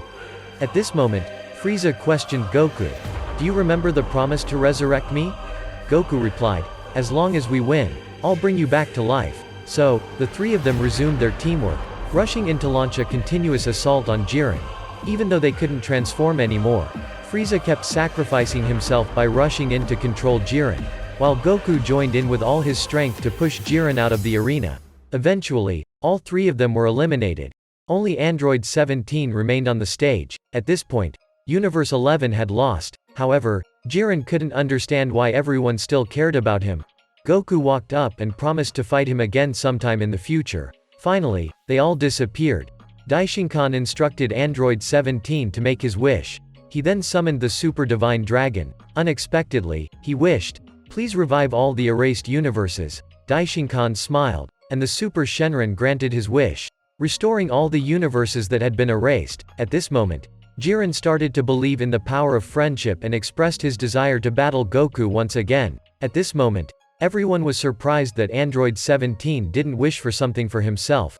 Meanwhile, Frieza was feeling uneasy. Whis quickly approached and revived Frieza, stating it as a gift from Beerus. Frieza declared, "I won't stop doing evil deeds." Goku responded, "Then I'll keep stopping you." It was then that Daishinkan revealed to everyone that if the ultimate victor made a selfish wish, Zeno would erase all the universes. 41 years ago, the army of the great Emperor Frieza arrived on the planet Saiyan for conquest. His father said, "From now on, this planet belongs to my son to rule," leaving Vegeta's father powerless. Frieza then began to introduce a device to measure power levels. Suddenly, he detected a few individuals with power levels over 2000. So, Frieza immediately took action to eliminate them. After earning money, he also departed. The king promptly went to visit his son, believing that when Vegeta grew up, he would defeat Frieza, but by chance, he discovered Broly, also placed in a special incubation chamber. They immediately tested Broly's power, and found that his power was immense, to the point of breaking the power level measuring device. Fearful that his own son might not match Broly, so, he informed Broly's father, that they would send Broly to a distant, uninhabited planet. Broly's father, in anger, said, "Are you afraid that my son will surpass yours?" Seeing Broly being placed on a spaceship, he also took a spaceship and followed. At this point, both of them had arrived at the planet Vampa, where Broly had been taken. This planet was experiencing a massive storm and dangerous creatures. Fortunately, he and his subordinates managed to escape. The next morning, both of them continued to search for Broly, and they saw that the creatures here were all gigantic. Finally, both of them found Broly's spaceship, and discovered that he was eating the creatures here, so, he intended to bring Broly back. Suddenly, the spaceship malfunctioned, and due to insufficient food, he ended up killing his own subordinates. 5 years later, Goku's father returned after completing a mission, and heard news that Frieza was searching for the Super Saiyan and the Super Saiyan God, the one who could defeat him. Afterwards, Bardock sought out his wife and asked, "Our Kakarot, where is he now?" She said, "The baby looks just like you." Bardock said that tonight he would take Kakarot to another planet, because he feared that Frieza would attack their planet. He said he would take Kakarot to Earth, a planet with the weakest fighting power, hoping their child could survive there, and so, they sent Kakarot away. Not long after that, Frieza started to annihilate the planet of the Saiyans, causing everything to be destroyed. Only Vegeta's group remained, hiding and playing outside. Returning to the present, Goku and Vegeta have continued their training, which has made Beerus angry because they are too noisy. At this point, Whis asked, "Why do you want to gain more power?" "Because I want to fight against strong foes from outside the universe." Vegeta blamed Goku for resurrecting Frieza during the multiverse tournament. Suddenly, Trunks announced that the 6 Dragon Balls had disappeared. It turns out that Frieza's henchmen had stolen them, to help Frieza achieve immortality. Fortunately, Bulma mentioned that there was still 1 Dragon Ball in the icy continent. So, they set off to retrieve the Dragon Ball before Frieza could get to it. It turns out that Frieza took the Dragon Balls not to achieve immortality, but to increase his height. At this point, Cheelai and Lemmo were both Frieza's subordinates. They were in the process of searching for more subordinates for Frieza. By chance, they arrived at Broly's planet. Paragus just saw Frieza's spaceship arriving, which made him very joyful, thinking that they had been rescued. Cheelai immediately measured his power level at over 4,200. Suddenly, a giant spider appeared. So, he immediately called Broly to come and rescue them. Broly's power was beyond measure. This made them joyful as they brought Broly back to hand him over to Frieza. The first time he had chocolate, it made Broly very curious. Cheelai noticed that despite his immense strength, but Broly only listened to his father. At this point, they had brought Broly to meet Frieza. He explained that Broly was very difficult to control, so, he had to use control devices and a collar to control Broly. Even Frieza could sense the terrifying power within Broly, so he gave both of them new outfits. Suddenly, a soldier came to taunt Cheelai and Lemmo, which made Broly furious and he wanted to deal with him, even ignoring Paragus' orders. So, he immediately used the control device to restrain Broly, which made Cheelai angry, and she scolded, "Why do you treat your son like this?" He replied, "If I hadn't done that, that guy would be dead by now." Cheelai then stole the control device from him. While Paragus was meeting with Frieza, Cheelai destroyed the control device and took Broly out to eat. He realized that both of them cared about him, so Broly told them about a creature named Ba. Ba was Broly's only friend on that planet, but he had lost an ear due to Paragus punishing him when Broly neglected his training for playtime. Since then, Ba stopped playing with Broly. Meanwhile, Frieza ordered Paragus to have Broly defeat Goku. At this point, Goku's group also arrived at the icy continent. Suddenly, Frieza appeared, and Goku and Vegeta could sense that there was someone else very powerful besides Frieza. Seeing Vegeta again filled Paragus with hatred, Frieza said, "These two are also pure-blooded Saiyans like you." Seeing Broly losing control, Paragus ordered Broly to attack Vegeta. Vegeta recognized that Broly was getting stronger, which angered Vegeta, and he knocked Broly away, transforming into a Super Saiyan. Paragus asked what this state was, and Frieza replied, "That's a Super Saiyan, does Broly have it?" At this point, Broly went berserk and attacked Vegeta, but Vegeta still completely dominated. To his surprise, Broly continued to get stronger, forcing Vegeta to transform into a Super Saiyan God. Just one punch sent Broly flying straight into a mountain. They thought this was Broly's limit, so Paragus told Broly to come back, but he discovered that the control device was gone. Vegeta then launched a very powerful attack on Broly. Unexpectedly, Broly had broken his limits, releasing an immense surge of energy. Vegeta and Goku both realized that things were not looking good. Now, Vegeta's attacks could no longer harm Broly. Goku said, "Hey, you there, it's my turn to challenge you." Goku began to engage in combat with Broly, but Broly's current power was terrifying, continuously overwhelming Goku in his Super Saiyan state, and then in his Super Saiyan God state. He used Ki to restrain Broly, but Broly continued to get stronger, completely overpowering Goku. Goku's current attacks were not powerful enough to stop Broly. He repeatedly slammed Goku to the ground and threw him away, rendering Goku unable to move. Even Piccolo could feel that tremendous Ki energy. At this point, Goku decided to unleash Super Saiyan Blue, and he was able to match Broly's strength. Broly fired a massive energy ball, but Goku managed to block it, and he knocked Broly away. Frieza asked, "Is this his limit?" "Yes."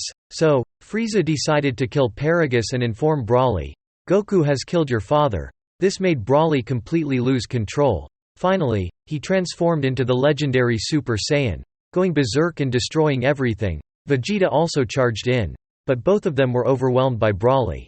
Even Frieza was struck by Broly. At this moment, Goku quickly took Vegeta and escaped. Realizing that only the fusion dance could defeat Broly, Vegeta didn't want to use that crazy technique, but eventually, Goku persuaded him. Meanwhile, Broly was transforming Frieza into a punching bag. He forced him to transform into his golden Frieza form. While Goku and Vegeta were trying to fuse, they accidentally turned into a chubby version first, because they messed up the hand signs and had to wait 30 minutes. On the second try, they turned into scrawny teenagers. Meanwhile, Frieza was still being used as a punching bag by Broly. Finally, they successfully fused, creating a powerful warrior. Piccolo asked, "What's your name?" "I'm Gogeta." Frieza had been completely defeated, while Whis was still restraining Broly. At this point, Gogeta had returned and said, "I'll take care of the rest." Gogeta's power completely overwhelmed Broly. Even though Broly continued to get stronger, and transformed into Super Saiyan 2, Gogeta then transformed into Saiyan Blue, continuing to overwhelm Broly. Shattering the space around them, Gogeta continued to fire energy blasts at Broly. Despite Broly still pushing his limits, he was still being pummeled by Gogeta, and Gogeta was about to deliver a finishing blow. Realizing that Broly was in grave danger, Chi-Lai used the Dragon Balls, and she made a wish to send Broly to his home planet, ensuring Broly's safety. Shenron also disappeared. As they were running away, Frieza attempted to attack them, but Gogeta stopped him, and eventually, Frieza left. While Frieza continued to conquer other planets, Chi-Lai and Lemma went to live with Broly. Suddenly, Goku arrived, and it turned out that he knew this was a harsh place to live, so he brought a house and food for Broly. Chi-Lai asked, "Are you sure? We were your enemies, by the way. What's your name?" "I'm Son Goku, or you can call me Kakarot." Goku and Vegeta are currently training with Whis. Suddenly, Mai arrives to report that future Trunks has gone missing, and a stranger has appeared. He introduces himself as Fu and says that Trunks is being held captive on a prison planet, where the most dangerous criminals from across the universes are kept. Goku immediately teleports there to rescue Trunks. Suddenly, another Goku appears. He immediately transforms into Super Saiyan 4 and attacks Goku. Goku immediately transforms into Super Saiyan Blue, and both of them unleash the Kamehameha. But they feel that they are all being held captive. As for Fu, he stood there laughing. He said, "Welcome to being imprisoned on this penal planet. This is a place Fu created solely for experimentation. He gathers warriors from various universes to have them fight." Fu said, "If you want to leave here, you must collect all 7 Dragon Balls." At this point, Goku explained that he came from a different dimension and had given him a Dragon Ball. So, Fu returned to monitor everyone. It turned out that he was holding a being called the Evil Saiyan captive. He immediately located Goku's whereabouts, causing Vegeta to sense an evil aura emanating from him. When Goku attacked him, he became tainted with evil ki, causing him to lose control and attack Vegeta. A stray bullet ended up near Mai, but Trunks arrived just in time to save her. It was only then that Fu informed them that this evildoer was named Cumber. Suddenly, Cooler also appeared, and Goku had to confront him. Cooler knew that his younger brother, Frieza, had achieved the golden form, so he attempted to surpass his own limits. Surprisingly, he was able to transform into Golden Cooler as well. He gave Goku a hard hit and fired an energy ball towards Cumber, helping Goku regain his composure. However, Cumber remained unscathed and unleashed his power to deal with them all. Seeing Trunks in grave danger, Mai handed Goku and Vegeta a pair of Potara earrings. Upon seeing Trunks in a dangerous situation, so both of them merged back into Vegito, he immediately transformed into Super Saiyan Blue to attack Cumber. Surprisingly, they managed to injure him, but he felt excited instead, because he found a strong opponent. Goku then used the Kaioken to fight against him. While Cooler was still observing from a distance, Vegito unleashed a Kamehameha attack on Cumber, but he remained unfazed. Suddenly, he fired a bright moon-like sphere. It helped him transform into a golden great ape. Vegito was drained of energy at this point, causing them to defuse. Fu was very pleased watching everyone fight. Goku and Vegeta realized his weakness was in his tail, so they immediately attacked his tail. However, he was too strong, and even Cooler, who was watching, got caught up in the battle. At this moment, Goku was beaten down by him but transformed into Super Saiyan Blue to resist. No matter how they attacked Cumber, they couldn't harm him. Suddenly, Fu realized that the planet's sealing chains were being destroyed by Cumber, so he immediately looked for Cumber, and he drew a sword. Just one strike made Cumber return to normal. Then he left, allowing the rest to continue the battle. Goku transformed into Super Saiyan God and continued to fight Cumber. However, Cumber was still too strong and fired a dark energy sphere at Goku. As for Fu, when he returned, he found his laboratory had been destroyed, which made him angry. Meanwhile, Goku was still taking a beating. Just when Cumber was about to finish him off, Goku and Vegeta in their Saiyan 4 forms reappeared and said, "This time, I will be your opponent. You're all going up together." They realized that he was too strong. Goku and Vegeta decided to fuse, and so Vegito's Saiyan 4 was born. With this power, they could finally overpower Cumber, but he still wouldn't give in, continuing to battle with them. Despite that, Vegito's power was still greater, so he blew Cumber away. Luckily, their fusion time had also run out. Suddenly, Fu appeared again, saying, "The seal has been broken again." and realizing that it was Goku who had destroyed his lab, so he unleashed his power to attack them. Goku and Vegeta continued to fight against him. Unexpectedly, Cumber was still alive. He wanted to continue the battle. Fu, seeing that they had played enough, so he immediately severed the space and left. Cumber continued to shoot energy balls towards Goku and Vegeta, while everyone was trying to resist. Then Goku finally woke up and knocked away Cumber's energy ball. They were wondering, what is this state? Vegeta explained that it was Ultra Instinct. At this point, Goku had become extremely powerful and easily overwhelmed Cumber with just a few basic moves. Sensing the unfavorable situation, the entire group decided to leave. Goku then finished with a Kamehameha, ultimately defeating Cumber. Suddenly, Zamasu appeared, and he quickly took Cumber away. Goku was left alone in the collapsing prison dimension.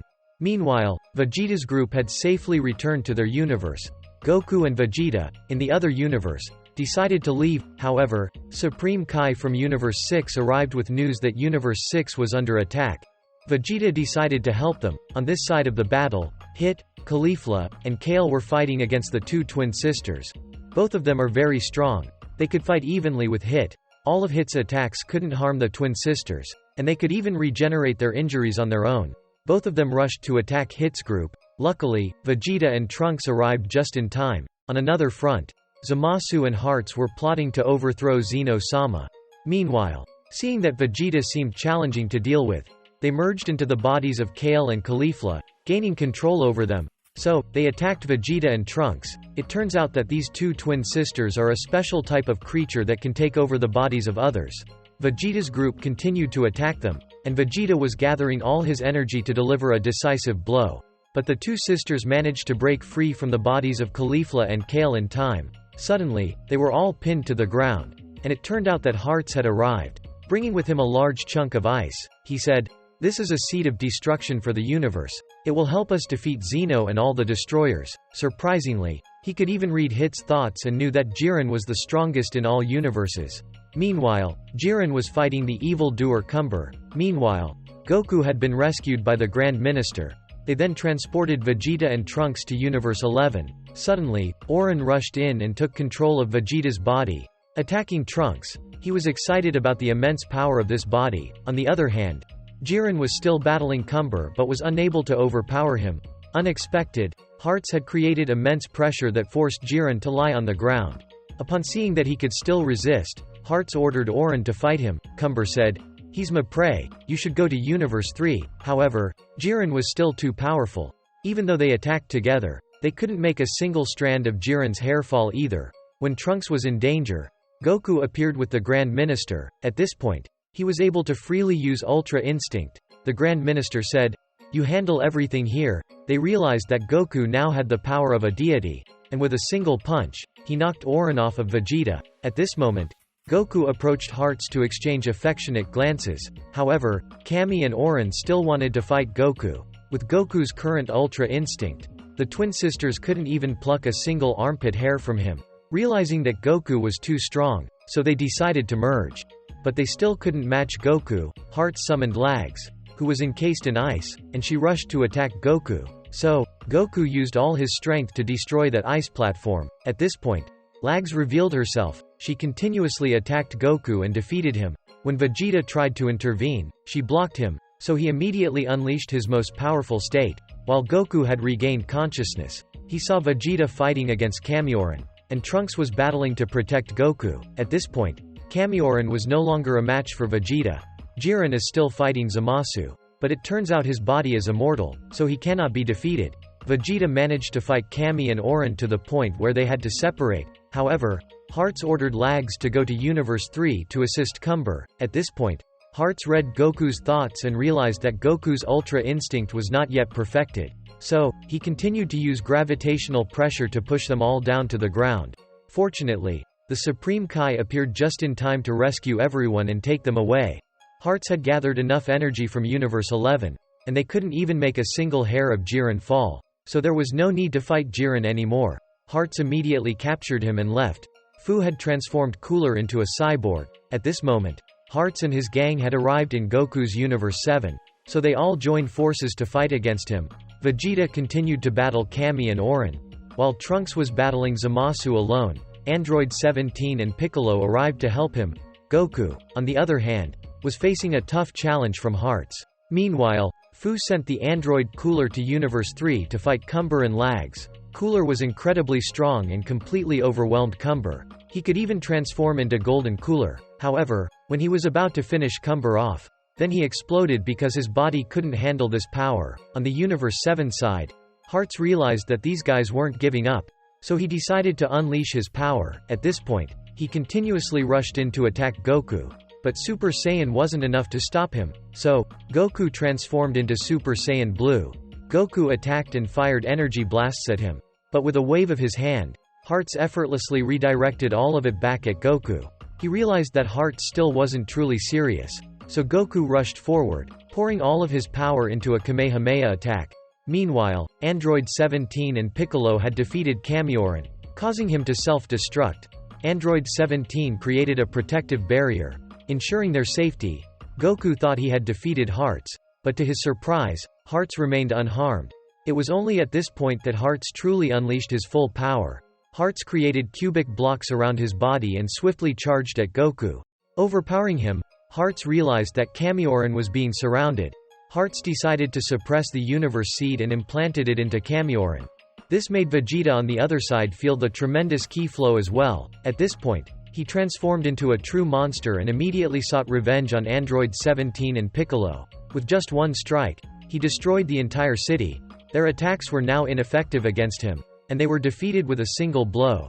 Goku also regained consciousness and rushed in to confront him. He decided to continue using Ultra Instinct. At this point, all of Kamioran's attacks were blocked by Goku.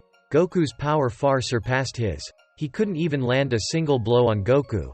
Goku then grabbed his beard and slammed him to the ground. Everyone saw an opportunity for victory, so they all joined in attacking Kamioran. In the end, with just one strike, Goku shattered his energy core, causing him to self-destruct. Suddenly, Hearts picked up the Universe Seed and said, "This is its perfected form." It turned out he had only used Kamioran to perfect the Universe Seed. He then began to merge with the Universe Seed. Vegeta immediately attacked, but he was stopped by the new Zamasu. This Zamasu aimed to create a world without mortals, where only the divine would exist absolutely. He rushed to attack Goku's group. Because Goku had no more strength left, he could only be captured by him. It's fortunate that Jiren arrived just in time. With a bald head like yours, you think you can stop me? Unexpectedly, Hit also showed up and delivered a punch to him, so all three of them joined forces and charged in. However, they were too late. Hearts had already merged with the Universe Seed. Surprisingly, he betrayed Zamasu and made him disintegrate. Because Hearts had reached a godly level of power, the small orbs on Hearts' body started attacking Goku's group, and he promptly delivered a punch to each of them, causing them to fall to the ground. They realized the immense power he possessed. Goku, however, refused to give up and continued his assault on Hearts. But Goku was knocked back before he could even reach him, as were Jiren and Hit. At this point, Hearts summoned a gigantic cube that crushed the entire group to the ground. Only Jiren and Hit had the strength to get back up and attack him. Goku then said to Vegeta, "We need to fuse." Even though they didn't want to, they had to fuse to save the universe. Vegeta reluctantly agreed to merge with Goku. So, the warrior Gogeta was born. He couldn't help but laugh, saying, "What game are you all playing?" But Gogeta just smiled confidently. So Hearts immediately attacked the remaining fighters, to prevent anyone from interfering with his battle. At this moment, Gogeta transformed into Super Saiyan Blue. He created a massive column of energy. With just one punch, he was knocked back. Hearts realized the situation was not good, so Hearts released the spinning cubic blocks around his arms. But Gogeta was now too powerful, continuously pummeling Hearts mercilessly. Hearts said, "With this strength, you could defeat Zeno. Why not cooperate with me?" But Gogeta refused, so Hearts continued to use gravity, pulling a massive meteorite towards Earth. Everyone realized that he wanted to destroy the planet, but Gogeta remained confident and unleashed his full power, attacking the meteorite, causing it to come to a halt. Hearts continued to increase his power, pushing the meteorite towards Gogeta, so he continued to unleash the Kamehameha, with both Hit and Jiren coming to his aid. This caused the meteorite to start breaking apart. Gogeta then charged towards Hearts, delivering a powerful punch that shattered the crystal on his chest, causing the power of the Universe Seed to disappear. Finally, Hearts dissolved away. Grand Minister felt that his trust in Goku was justified. As for Jiren, he asked, "Why didn't you use this power in the Tournament of Power?" Suddenly, they were separated, and Vegeta said, "Because we didn't want to fuse with him." In another universe, Goku's team was battling the Lord of Darkness. Goku and Vegeta fused into Vegito level 4, and his power surpassed the Lord of Darkness completely. Supreme Kai helped Trunks release his sword, and he was able to defeat the Lord of Darkness. The castle of the Lord of Darkness began to crumble. Supreme Kai's bird transformed into a giant and destroyed the Lord of Darkness's castle. In the end, everyone was safe. Goku and Vegeta then unfused. At this moment, Fu was just born. His parents, wanting to save him, took him to another universe. As for Supreme Kai, she announced that the bird had disappeared, so Trunks and Pan decided to help her find the bird. Surprisingly, Goku had already caught it. They wondered where this foolish bird had come from. Suddenly, Trunks and Pan arrived to take the bird back because they needed to maintain the time order. At this moment, all the destruction gods of the 12 universes also appeared. They came here to destroy this bird, but it turned out the bird could erase Beerus's destruction. Beerus explained to everyone that there was a mysterious bird that would destroy the entire universe. However, Trunks argued that Toki Toki would never do such a thing, so Pan immediately helped it run away. The destroyer gods thought they were being betrayed, so they all tried to use destruction to deal with the group. However, Beerus stopped them, saying that he would handle the situation himself. Goku and Vegeta understood that they had to fight. Goku said, "It's been a while since I fought you, hasn't it?" As for Fu, he was observing everyone, and it turns out he was the one holding the disaster bird. On the other side, even though all three of them ganged up on Beerus, it didn't faze him. But Krillin noticed that there were up to 11 destroyer gods with powers similar to Beerus. Suddenly, Goku and Vegeta from another universe arrived, leaving everyone puzzled about where these two came from. They said that this wasn't the time to fight. At this moment, in the sky, numerous space roots appeared, continuing to absorb nutrients, causing planets to disappear. So, the destroyer gods returned to look after their own universes, leaving only Goku's and Beerus's groups. This time, Fu appeared. He said, "My bird is the real disaster bird, and these roots were from Heart's universe seed." He planned to create a completely new universe. Suddenly, the power of everyone was once again being absorbed by these roots. Beerus immediately used his godly ki to halt their growth and instructed everyone to take action. On the other side, Fu had gathered all of Goku's previous enemies. Goku and Vegeta were searching for Fu when suddenly a figure identical to Goku appeared. They recognized him as Turles. Vegeta said, "They are the ones who once attacked Earth." At this point, Vegeta and Goku also transformed into Super Saiyan Blue, unleashing their power. It turns out they were granted power by the Universe Tree, allowing them to contend with Goku and Vegeta. Meanwhile, Trunks found Fu. On the other side, Goku and Vegeta were facing Dr. Willow. Unexpectedly, he was able to shift his attack and catch Vegeta off guard. Even their Super Saiyan 3 forms couldn't defeat him. So, they decided to transform into Super Saiyan 4 and delivered a powerful blow. But it only vaporized the magma there. As for Dr. Willow, he remained unharmed. He then said, "I've finished analyzing," and left. It turns out he was just analyzing their power. As for Fu, he released the bird, preventing Goku and Vegeta from moving. Pan's bird tried to come to their rescue but was captured by Fu. Seeing that the plan was complete, so, they all left. As for Dr. Willow at this point, thanks to his analysis of Goku and Vegeta, he successfully revived the underworld demon Janemba. Even when Goku and Vegeta transformed into Super Saiyan 4, they couldn't defeat him. With just one attack, both of them were immobilized. Fortunately, Goku's group had shifted dimensions to this location, so both of them transformed into Saiyan Blue and attacked him. Dr. Willow continued to analyze the data and realized that this opponent was very formidable. So, the entire group teamed up to fight him. But no matter how both Gokus fought, he remained very strong. Suddenly, two individuals appeared, freezing his legs and knocking him away. Trunks recognized them as Salsa and Poutine, the two antagonistic characters they had previously battled against. They offered to show Goku how to destroy the Universe Tree, and show him the situation of other universes. Suddenly, Janemba attacked them, even managing to teleport his punch.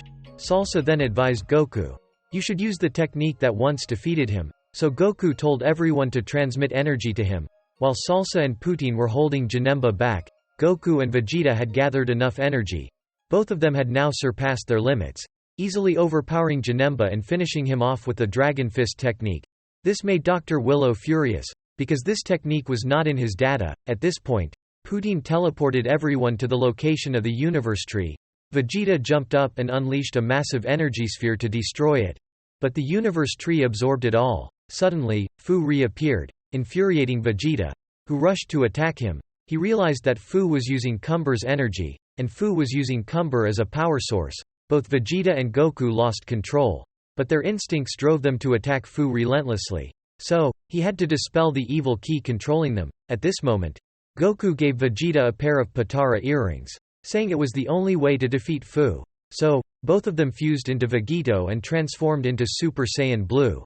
Meanwhile, Goku's other group was captured by a woman named Toa, who claimed to be created by Fu to replace his parents and help him become the Lord of Darkness. She absorbed the darkness within them and pushed them into another dimension. Vegito's power completely overwhelmed Fu, so he decided to unleash his dark power and fight back. However, Vegito remained unfazed and countered his attacks with full force. Fu realized that he was no match for Vegito. Suddenly, the universe tree started glowing, and it seemed like it would create a new universe. However, it withered and returned life to the other universes. This was because Beerus had used the Dragon Balls to wish for the removal of the universe tree's existence. This made Fu extremely frustrated, thinking that his plan had failed. Fortunately, Toa had returned and provided him with the dark energy she had absorbed, granting him more power. Fu transformed into the Lord of Darkness and attempted to resurrect the universe tree.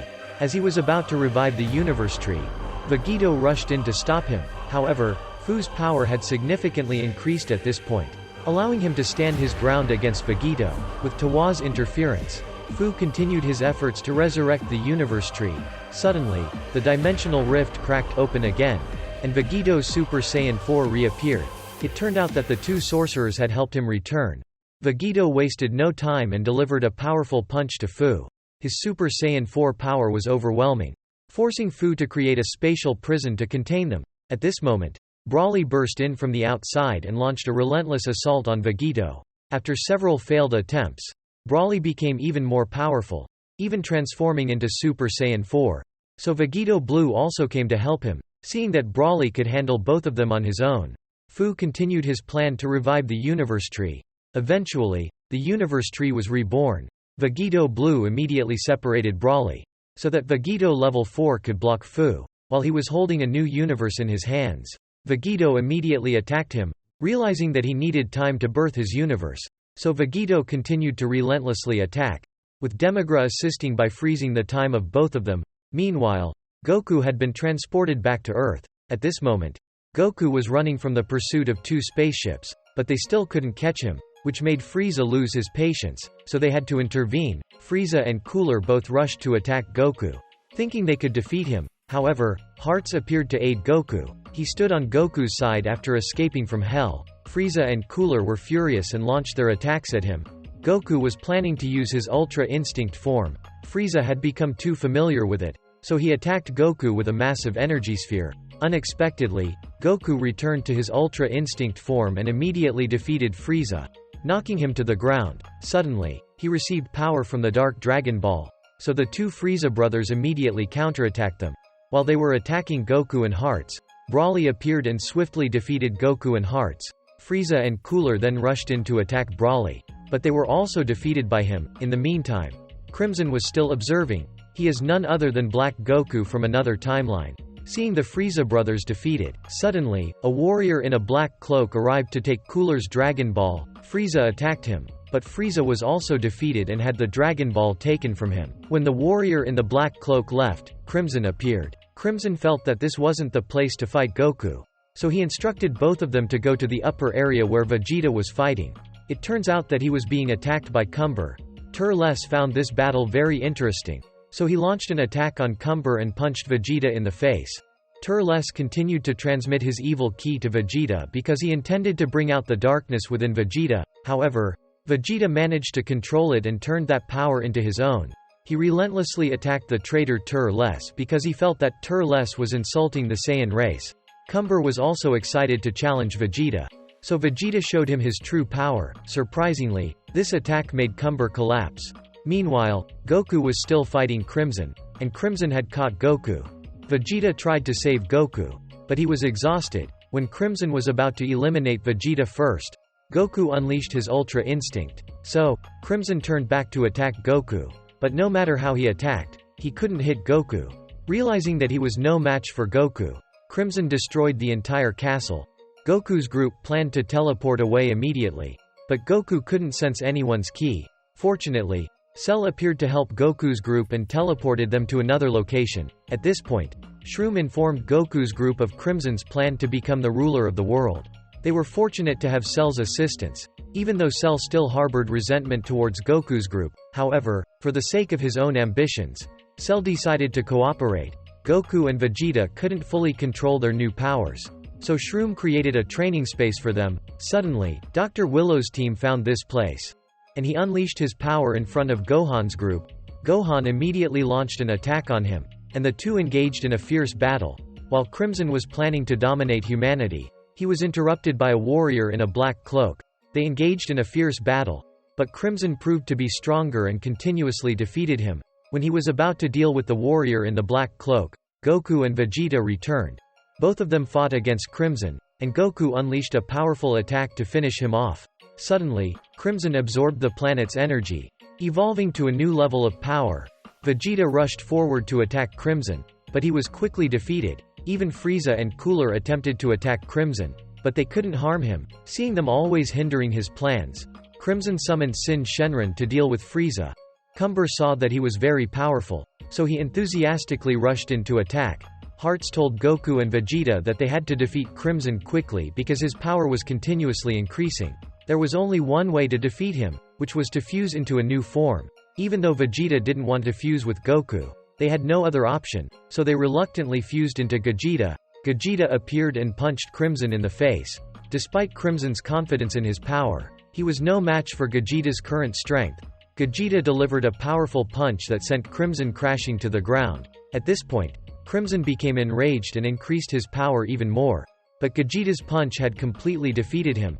The warrior in the black cloak had obtained all 7 Dragon Balls, freeing everyone from the predicament. When Goku returned to the universe tree, he saw Fu, who now appeared like a child, which surprised everyone because he had merged with Dory, the bird, and it was thanks to that bird that Fu managed to escape from the time freezing trap. At this point, Fu's power had reached a different level. Suddenly, Brawly rushed in to attack, but Hearts and Cumber appeared to stop him. Cumber kept attacking Brawly, but he was eventually sent flying by Brawly's power. Hearts also rushed in to hold Brawly back. While Fu was using his new power to attack Goku and Vegeta, they had to fuse together, so Gogeta Blue and Gogeta Super Saiyan 4 appeared. Fu then attacked them, but it wasn't enough to defeat the combined might of the two Gogetas. Fu continued to increase his power and unleashed a powerful attack that separated them. He then opened a dimensional portal and tried to suck both Vegeta into it. This would have prevented Goku from fusing again, making it difficult for them to defeat Fu. Fortunately, Supreme Kai arrived to help them. She instructed both Gokus to concentrate their energy together so that she could transmit additional power to them. Thanks to this, the power of both of them increased. Goku then used the Kamehameha technique to attack him. Fu thought that attack was very powerful, but he was not affected at all. Suddenly, Fu continued to absorb more power from the universe tree, which greatly increased his strength. However, Goku seized control of his power and even absorbed it. Surprisingly, Goku could control the power and make it his own. Both of them engaged in a fierce battle, but Goku was incredibly strong, completely overpowering Fu. This infuriated Fu, who refused to accept defeat. So they both unleashed their full power and launched a decisive attack. But Goku blew away Fu's attack. Defeating him, Vegeta and the bird were also released and returned. In the end, Goku's team emerged victorious, and they were transported back to their home planet. At this moment, Supreme Kai Eos formulated a plan. They gathered all the warriors from the 12 universes to participate in a space-time battle. When the 12 teams had to start a survival battle, in order to win, they had to capture the flying time fairies, or defeat 7 members of other teams. The team that won would receive fantastic rewards. They were all transported to various arenas with different terrains. Goku's opponent is Goku from another timeline.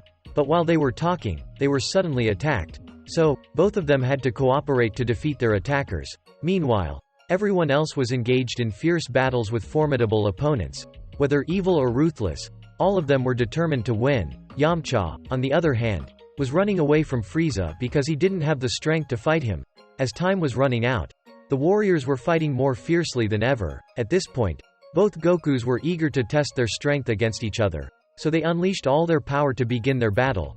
Meanwhile, Yamcha was hiding in the bushes. But unexpectedly, he ran into a time fairy. Thanks to this encounter, Goku's team emerged victorious and was transported back to the arena. However, this time, only 3 teams were allowed to return. As the defeated teams were eliminated from the space, Trunks, infuriated, immediately launched an attack on the Black Warrior, who swiftly retaliated. However, Trunks was no match for his opponent and was knocked to the ground. At this point, Trunks decided to give it his all, and the two engaged in a fierce exchange of blows. Unexpectedly, time came to a halt, and Supreme Kai Eos appeared to intervene, halting both combatants, and she explained the rules of the life or death battle to everyone. At this point, Gohan and Piccolo were transported to the planet Namek, where they had to battle the Namekian warriors of Supreme Kai Eos. Meanwhile, Vegeta and Yamcha arrived on the Crystal Planet. The girl explained the rules of the game to them, but Vegeta wasn't interested and attacked her. Both Hit and Vegeta engaged in a battle, but Yamcha was not a match for either of them, so Vegeta stepped in to help him. The girl mentioned that Vegeta wouldn't be able to break her defense, which infuriated Vegeta, and he attacked, eventually breaking through her shield. Hit had captured the girl, but suddenly, he was attacked. It turned out to be Yamcha, who wanted to rescue the girl because she was so beautiful. Seeing Yamcha's bravery in attempting to rescue her, the girl was moved, and she decided that she would marry Yamcha. On the other hand, Trunks was still in battle with the man in the black cloak. Surprise! He turned out to be future Gohan, who had been working with Supreme Kai Eos to increase his power to protect his loved ones.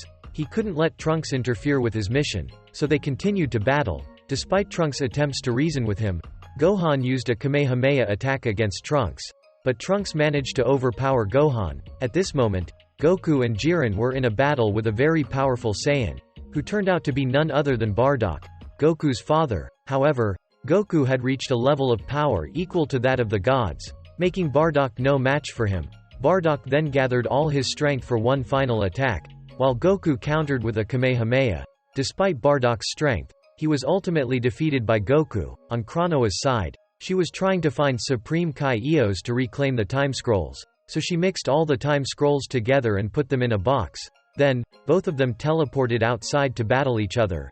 Eos unleashed his true power, and Kranoa did the same to prepare for the fight. Both of them were ready for battle. Suddenly, Eos unleashed an extremely powerful attack, forcing Kranoa to defend herself. At this moment, Eos was incredibly furious. Goku appeared with the guidance of the Time Fairy. Even though he was unaware of the situation, he asked Eos not to erase those who had lost the battle, but Eos refused. She believed it was her duty to maintain the balance of time and space. Goku realized that talking was futile, so he had no choice but to engage in combat with Eos. Despite using Ultra Instinct to attack, Eos was also very powerful, and Goku couldn't land a hit on her. Eos began to counterattack, ensnaring Goku in her trap. As Eos prepared to unleash her finishing blow, Goku used a Kamehameha as a decoy. Goku immediately teleported to Aos's location and unleashed an incredibly powerful attack, shattering Aos's temporal and spatial boundary. Supreme Kai Eos decided that she had to eliminate Goku.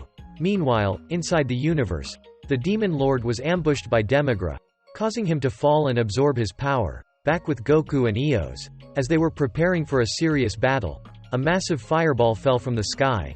Goku quickly saved Kranoa, while Eos took the full force of the attack, leaving her exhausted. It turns out that Demigra had returned and taken Aos's time-space box. He was determined to become the Lord of Darkness and summoned the Shadow Dragons. This dragon was very confident in his own power, so he quickly created an energy sphere to attack Goku. But Gogeta arrived just in time to intercept and help him. When the Shadow Dragon saw Gogeta, he became terrified, and Gogeta humiliated him. The Shadow Dragon then desperately attacked Gogeta, but Gogeta only used one finger to counter the Shadow Dragon, making him extremely angry. At this point, the Shadow Dragon continued to be repeatedly defeated by Gogeta. He persisted in his attacks against Gogeta, but his strikes couldn't harm him. The Shadow Dragon realized that Gogeta was far superior, prompting him to unleash the power of the 7 Dragon Balls, creating an immense energy source. In response, Gogeta also decided to use his full power to counter the attack. Even though the Shadow Dragon exerted all his strength, He was ultimately overpowered and defeated by Gogeta. Eos began to sense that Demigra was very dangerous. Suddenly, he continued to harness the power of darkness and summoned other evil beings, even enhancing their strength. This would be a battle of darkness. Cronoa urged everyone to gather their strength and resist him, but it was all in vain, as Demigra had now acquired supreme power. Suddenly, Brawly reappeared, so Gogeta immediately attacked to stop him. Thus, both of them engaged in continuous combat. Gogeta created an energy sphere to block the rain of bullets from Brawly, while Demigra showcased his own formidable power. He then grabbed Eos and struck her in the abdomen, even hitting her in the face, so Goku immediately used the Kamehameha to block it. Unexpectedly, Demigra created a spatial rift to absorb Goku's attack, and then he redirected it back at him. Goku attempted to evade, but Cronoa was behind him, so he had to block the attack. Due to Demigra's overwhelming power, Goku was blown away. Seizing this opportunity, Eos used her time maze to trap him. However, Demigra easily broke the time-space confinement and unleashed his power. Goku was no longer a match for him. On another side, Frieza was surrounded. While Yamcha and his new love interest combined their powers, they created a massive energy sphere and launched it straight at Frieza. At this moment, the two of them began to think about their future together and even marriage. Meanwhile, Gohan was under attack by Cell. Although Trunks and Gohan were very powerful, they were still not a match for their opponents. So, the two of them decided to join forces to defeat them. As for Goku, he had been captured by Demigra, who was about to finish him off. However, Vegeta appeared just in time to stop Demigra and rescue Goku. Cronoa came up with a new plan for their team. It was for Eos to use all of her strength to hold off Demigra. However, he managed to unleash his power and break free. Just then, Goku and Vegeta fused into Vegito, and immediately counterattacked Demigra. And so, the battle of ultimate power officially began. Today's video ends here. Please remember to like, share, and subscribe to the channel to support Oni-chan in future videos. Thank you for watching, and much love to all of you.